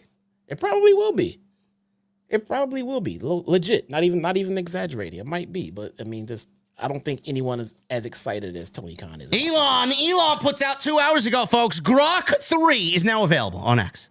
Oh boy. Oh my goodness, man. What a nightmare. We got Hologram Beast Mortos. Grok 3 is now available. Oh my God, man. Is the new Grok 3 symbol like two like squared symbols like going across each other? Like, okay. I don't know. Never know. Mind. Maybe I should clip that for the socials, right? My live reaction to Beast Mortos and Hologram. Maybe I'll get some clicks and some views on that one. That might work. That's doable. That's okay. And listen, that's not a fake reaction either, folks. I'm genuinely fucking over the moon excited about that. I got the mask. JD Graham, right? Yeah, I know. Where's the Beast Mortos mask, bro? They don't sell them yet. When they do, we'll set up another goal. Why would they have this fucking match before they get those Beast Mortos masks? I don't know. You can probably buy a real one from Beast Mortos, man. Probably. Hit him up. Frank the attorney. Someone's got Frank's phone number. Direct office number. What's his extension? Anybody? Oh my God, dude. Swerve Strickland's music hit. Prince Nana saved us from this Trevor promo. He walked out sipping his coffee. No dancing tonight. Nana's all business. He came to the ring. He says he wanted to talk to Ricochet one-on-one, so he asked Swerve to stay at home. Nana doesn't know where this is all going, but he knows Ricochet is wearing something that doesn't belong to him.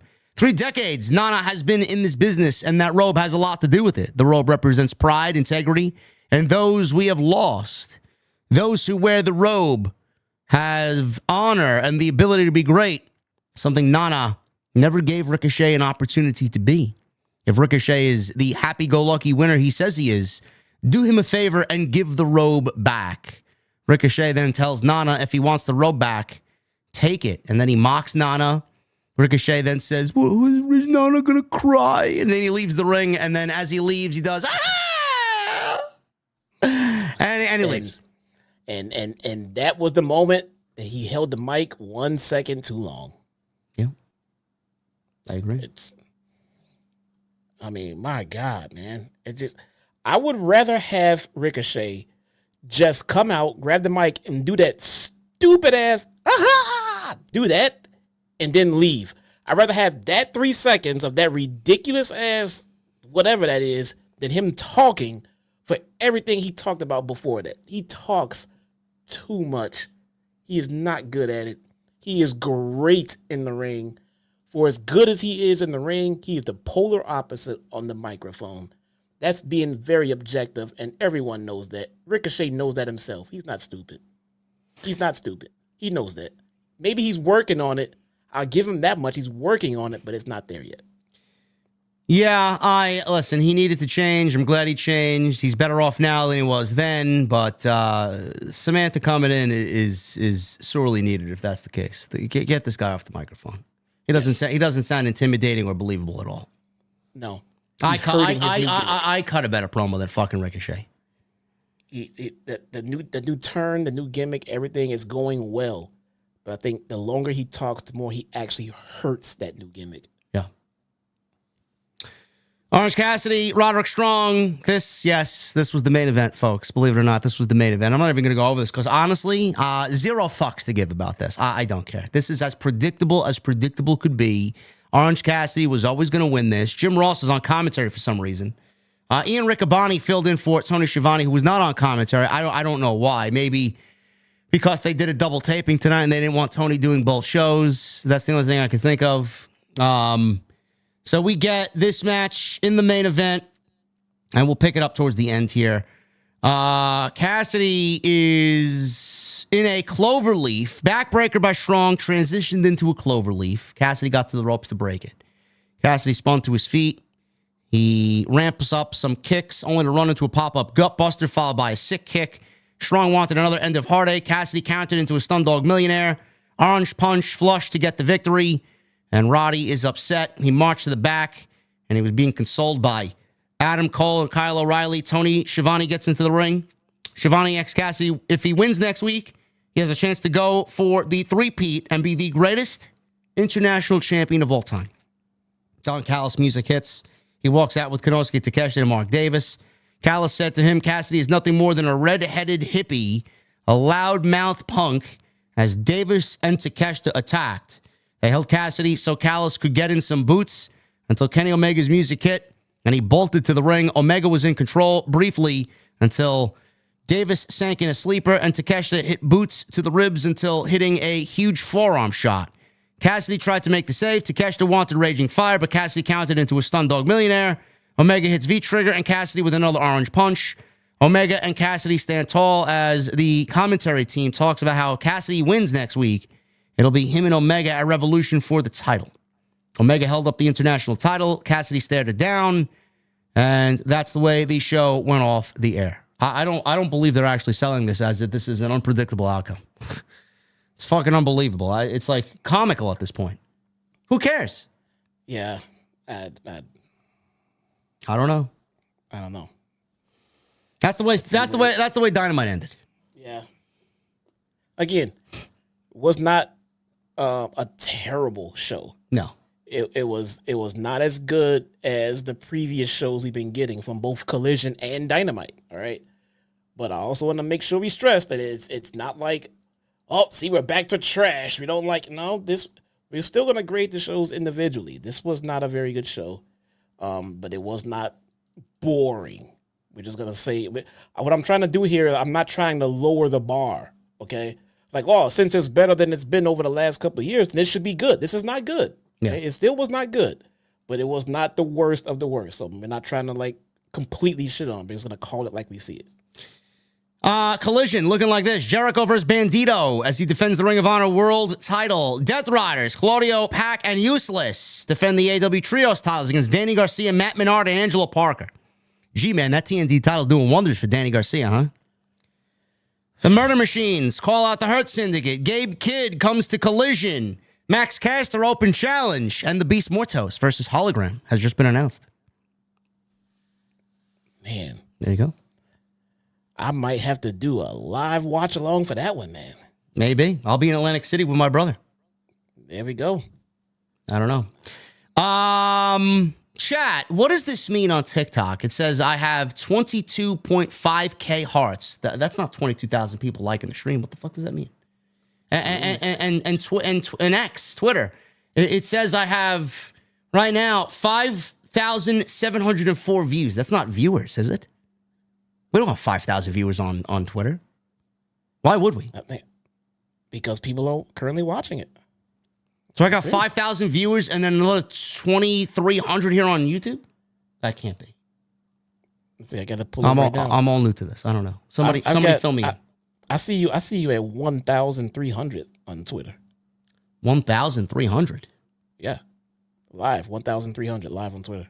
People watching me? Yeah. Wow. Look at that. That's crazy. Yeah. Looking right now. Oh, wait. Shit. No. Update. Oh, wait. No. Okay. No. If you update it, 5,000. That's not 5,000 people watching me. That's what it says. It says live 5,757 people. Is that what you see? Yeah. That's what I see.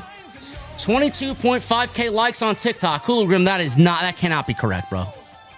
How is that even possible? I don't even have anywhere close to that watching me over there.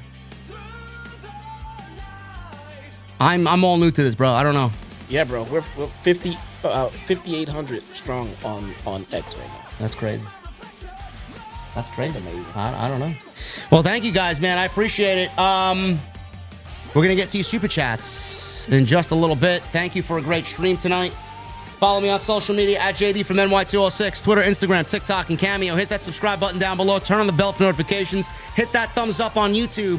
1,000 likes is the goal. Every like gets us into the algorithm. If you guys are watching after the fact, leave a comment down below. Let us know what you thought of Dynamite tonight. Again, every comment, every like helps us out in the algorithm. Super chats are open. Get them on in. It is the best way to support the show here on YouTube. If you guys are watching on X, follow. If you guys are following on and watching on TikTok, follow. So make sure you guys don't do that. We really appreciate it. If you guys want to go follow this guy, if you liked what you heard for the first time tonight, at Chi-Town Smart on X, and go follow his YouTube channel as well. Link is down below in the description. Make sure you guys go check him out. Let's get into... I'm sorry, Jessica. I'm trying to find your TikTok right now. Trying to find a link to the TikTok stream. It says... Who says this in the chat? It says almost 6K on Twitter. You can spam likes on TikTok, says Chris. Oh, okay. Oh, is that what it is? Okay, so people can just sit there and keep spamming. Okay. Let's start with the super chats here, man, and get out of here. I got some Iron Banner to play.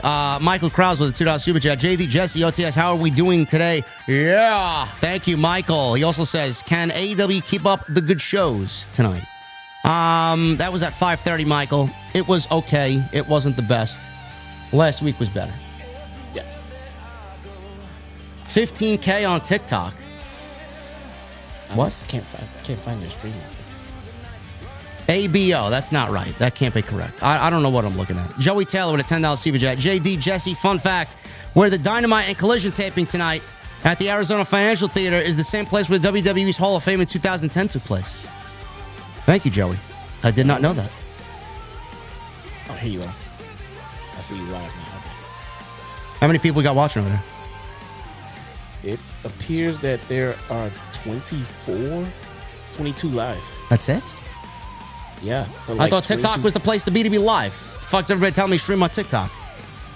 No, you got 22. But yeah, 23,000 likes. These people are just sitting there spamming the holy hell out of the like button. What does that do? It means nothing. Is it going to get me in the algorithm? Yeah, if it's not pushing. Yeah, if it's not pushing you, I don't get it. X is impressions, not live viewers, says Rick Shaw. That's what I figured. We don't got 6,000 people watching me. That'd be great, though. X is that's impressions. Yeah. Okay, well, how many? Well, where are the live viewers then? I don't know. I have to maybe look at that after the fact. Joey. Okay. Yeah. I'm sitting there spamming likes right now. So Yeah, you okay. can just sit here and just spam away the likes. All right. Joey, thank you, brother. Micah with a $4.99. JD, I'm an OG and genuine question for you. Why are you upset about the AW ring size? Nobody got hurt, and Grand Slam was a great show. TNA review WrestleMania weekend. I may do a watch along for that, Micah. Why am I upset about the ring? Because it's Someone got hurt. Someone got hurt. Buddy Matthews twisted his ankle, number one. Number two, is easy to dunk on AEW. And number three, it's a sloppy shop. They planned this so late in the game, and the preparation for it is embarrassing as the number 2 wrestling promotion in the world.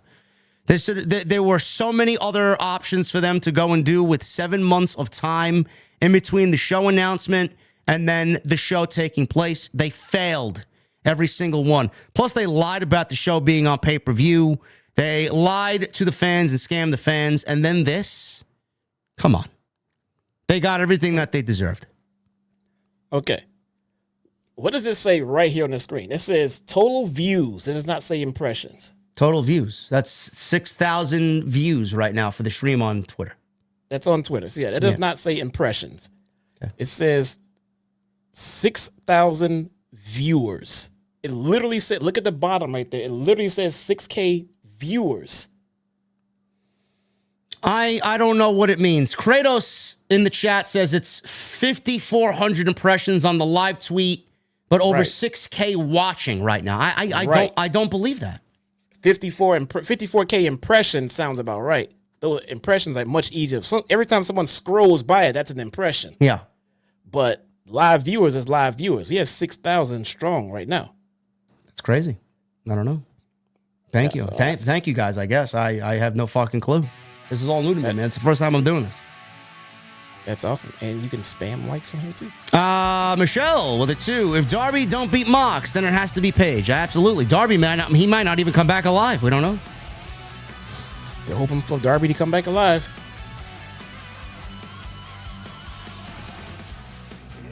Twitter is also 30% bots. This is Alex B. Well, that's a great way to make me feel good, bro. I mean, look, even if they were half bots, that's still 3,000 fucking people. Zero Kaiba says, when I clicked on it, it said 5,700 watching. Yeah, it went up. Now it's up to 6,000. There you go. Michelle, yes. Paige. WrestleMess with a $4.99. Rated NC-17. What does the Mafia and going down on a woman have in common? One slip of the tongue and you're fucked. Yeah? I thought this was a PG show. It is a PG show. Thank you, WrestleMess. Thank you for making us NC-17, bro. Right. You get banned, bro. Yeah, but Kratos, how do I make the money on Twitter, man? Nobody. I'm not. What money am I making on Twitter? I'm making nothing. You get money off of what, likes and replies. I got to see if it makes any difference in the fucking $20 that I usually get. What I don't get is how is it that we have 6,000 live but only like 113 likes on the, you know what I'm saying? I don't know. Like, hit the damn like button. Triple M with a $2 super chat. Error code Centipede. Oh man. Triple M, thank you, brother, for taking me through the new dungeon earlier. What the fuck? I'll run it again with you. We got to run it with this guy. I got myself a nice linear what is it? Trace rifle, bro. I got myself a trace rifle with rewind rounds and killing tally. That's great for you. I still gotta. I have not done a single completion yet. Yeah, Triple M. I got rewind and killing tally on that trace rifle. It's pretty good. Did you get the exotic drop? I did not. No. Oh well. Can I farm it as many times as I want to get the exotic drop, or is it just once a week? I believe since it's still new, it's farmable. Okay. Correct me if I'm wrong, Sinister. And I need a new clan. I left my clan. Joel Resser with a 5. Dynamite started out so good, and then Thunder Rosa ran down with the chair. Yeah, it's pretty bad. So awkward. BC24 with a 199. I don't know why Jesse and I need this information, but he says, just took the fattest dump of my life. Thank you, bro. You actually read that. Yeah. He donated. What do you want me to do? Not read it? If you're going to read anything that's donated, I'm going to put some shit in there myself. You have to read it. Tony Brown with a 499. I'd love to lick that tan off of Megan Bain. Seriously. Listen. You may have to bungle in the jungle with Joey Janela and his torn bicep, bro. I'm sure you'll be able to take him. I mean, that guy at WrestleCon almost took him. You see that? You see that clip? Yeah, he got his ass kicked. Yeah. Who, Joey? It happens. Right? Joey did, yeah. Yeah. I mean, well, he had fucking 12 guys jump someone else, so it's like, all right, bro, thanks. It happens. You know, I knew about the clip. I seen it, but you know what? I never gave him like too much shit about it. Want to know why? Because when you get into a fight, sometimes you lose fights. Yeah. It happens. It literally happens, bro. There's no shame in losing a fight. I mean, it's a shame in running away from a fight. It happens. Hologram, bungle in the jungle, bro. You don't know Jethro Tull? Come on, bro. Figured you were a man of classic rock, no? Tony Brown, thank you, brother. BC, 199. I have a nasty Hangman Adam nail right now. Again, brother, okay. I don't know why we need to know this information, bro. Yeah. Someone just sent me this. I just sent it to you. What is that? It's a Taurus mask. Contest mode is coming back for Saturday, 24 hours, apparently. Why? I mean, great, but why would they do that? I thought it was only a. Bro, this is not this is not the actual mask, right? This is officially licensed AAA Taurus mask. $60. Oh, is it the mask you wore in AAA? That's what it says. Yeah, there you go. But it's not as cool as the AEW mask, though. The AEW mask got chains and everything on it. That looks like the AEW mask looks like something like was like Bray Wyatt fucking quality, bro. That was like a $20,000 version of it or some shit. I don't know. I'll save that. Maybe we'll do something with that one. DW Hurd, $10. I give tonight an 8 out of 10. You're very generous, bro. Extremely. The opening segment drew me in and had fun for most of the night, apart from Jericho. You're awesome, JD. Love the channel. Happy your glasses are back. Yes, I am as well. I'll be going to Florida. I'll be going to Daytona Beach for an event for one day, and I'll be back in New York the next day. I needed my glasses, so Jesse kindly shipped them back to me in a timely fashion. There's rumor that I rubbed my balls on it. That's not true. Don't worry. The first thing I did was clean them. Oh, what's that supposed to mean? I don't know where they've been. The Ashen Chevalier, the $5 super chat. The feeling is restored. Part 5,975. Yeah. Triple M says contest mode will be easy. Okay. If I could, I might have some time Saturday morning. I don't know. Contest mode. I don't know. Will definitely be easier now that the mechanics are all out there in the open. Yeah, you just got to survive. Yeah. Nate with a $5 super chat. Hi guys, would you buy a cake?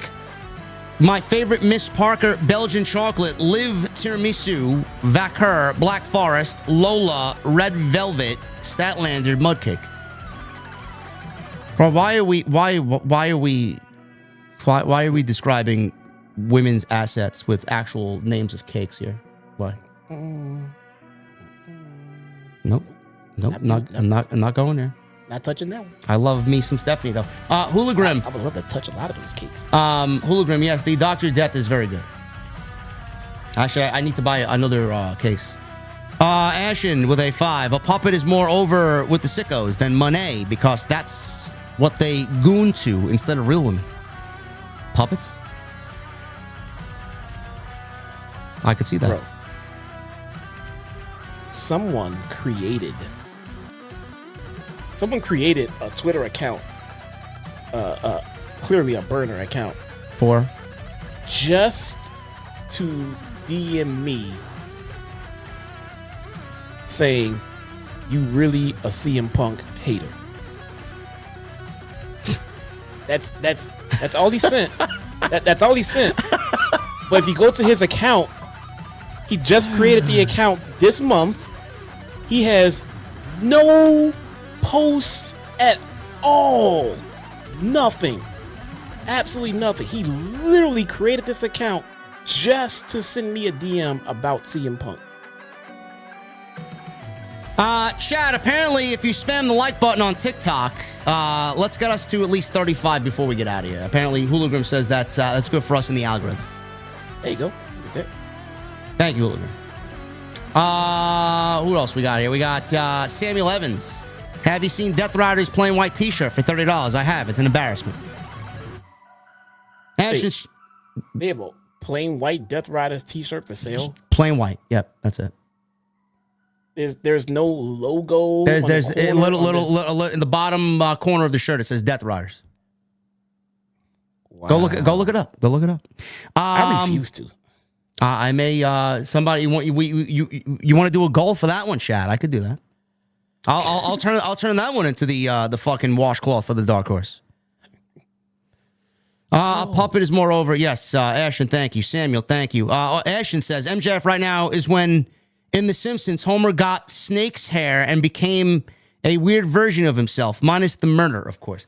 Ashton, I could count on one hand how many episodes of The Simpsons I watched. Never liked the show. So during Collision this week, there was a part where Moxley was up against the rail in the walkway, and there was a fan back there. The fan held a sign that said Simpsons Season 4, Episode 7, 20-minute mark. I went and looked it up. And what is it? Homer and Marge are in Mr. Burns' office, and they're in there with their attorney. All right. And then Mr. Burns says, "Oh, you have an attorney?" And he pushed a button, and like one of the hidden doors in his office came up, and he had like 10 high-powered attorneys in this office. And then the Simpsons attorney said, screamed and said, "Fuck this shit," and took off and left. Well, he left his briefcase, did the attorney. And Marge and Homer opened the briefcase to see what was inside. And I'm guessing this is the relevance it had to do with Mox and the briefcase. They opened the briefcase. There was nothing in there but shredded paper. True story. What would the shredded paper mean for Death Riders? Moxie's carrying around, or Marina's carrying around a briefcase with nothing but shredded paper in it. You know, last time we seen the Young Bucks on television, they were shredding paper. Remember that? Holy shit. Brandon Cutler and the Young Bucks were shredding paper before they got chased out of the building by the Death Riders. The last we seen them. Fucking right. Holy shit. I don't know. I didn't think about that. I don't know. Yuri Lover with a $5 super chat. What's up, JD Jesse? Today's my birthday. I'm celebrating my 28th birthday this weekend with my family. Love you all. OTS for life. Yuri, happy fucking birthday. Birthday. Yuri, nice. One more year and you can have an alcoholic beverage. We don't know if Yuri likes an adult beverage. He's never had one because he's not 21, sir. 28. 28? I thought you said he's 20. 28. Oh, I thought you said 20. Oh, yes. Yes. Ashton with a $5. $30 for a white t-shirt. Who does Moxley think he is? Kanye West? Well, apparently he thinks he's Roman Reigns. Kanye has a white t-shirt, bro. I'm like... He also says, Chris Jericho, the wrestler that Ricky Starks once said looks like he is a dad on his 5th divorce. I remember that. That's awesome. King Mo Jackson with a 199. Jericho as Learning Tree is just weird to me. 2 thumbs down on that. David Singfield with a 10. Good show from both of y'all. Decent AEW show, but where is the TNT title? Tony, he bribed Danny Garcia with it to sign, so he didn't go to NXT. Is Garcia hurt? No. Okay. Jay Miller with a $2 super chat. You know who else is in the Queen of the Ring movie? Camille. Oh, yeah? Is that where she went? Where is she? Where is she?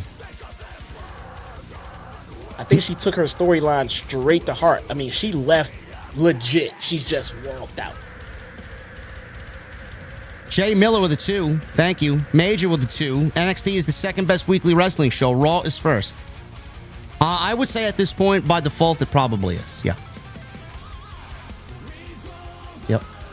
Ashton Chevalier with a $5 super. I wish Megan Bain would give TK the Batman backbreaker treatment. You mean from Bane? Yes. Megan Bain. Yeah. I'd like to see that. Shinobi with 24 months. Cheers to the LTS family and the best duo around. Finally got the gold mic. Hope you're doing well, JD and Jesse. Thank you, brother. Looks good on you, man. Appreciate you being here. Golden microphone. Nick Williams, 33 months. Grok can book crazy stuff. Heck, Grok booked MJF to threaten Kenny Omega with a chainsaw. Listen, Grok knows his shit, man. Fixes a bind with a 5. The Aha sounds like the Pillsbury Doughboy on acid, yeah. But I would rather eat a Pillsbury Doughboy than listen to Ricochet. Or one of them yummy biscuits that he has in the dairy aisle. I think you need to pause big time right now. The Pillsbury Doughboy, bro. You know, the little white guy that makes muffins and biscuits and all that stuff? I would like to eat his product, yes. Right. Pause does not mean double down. I love a good buttery biscuit, man.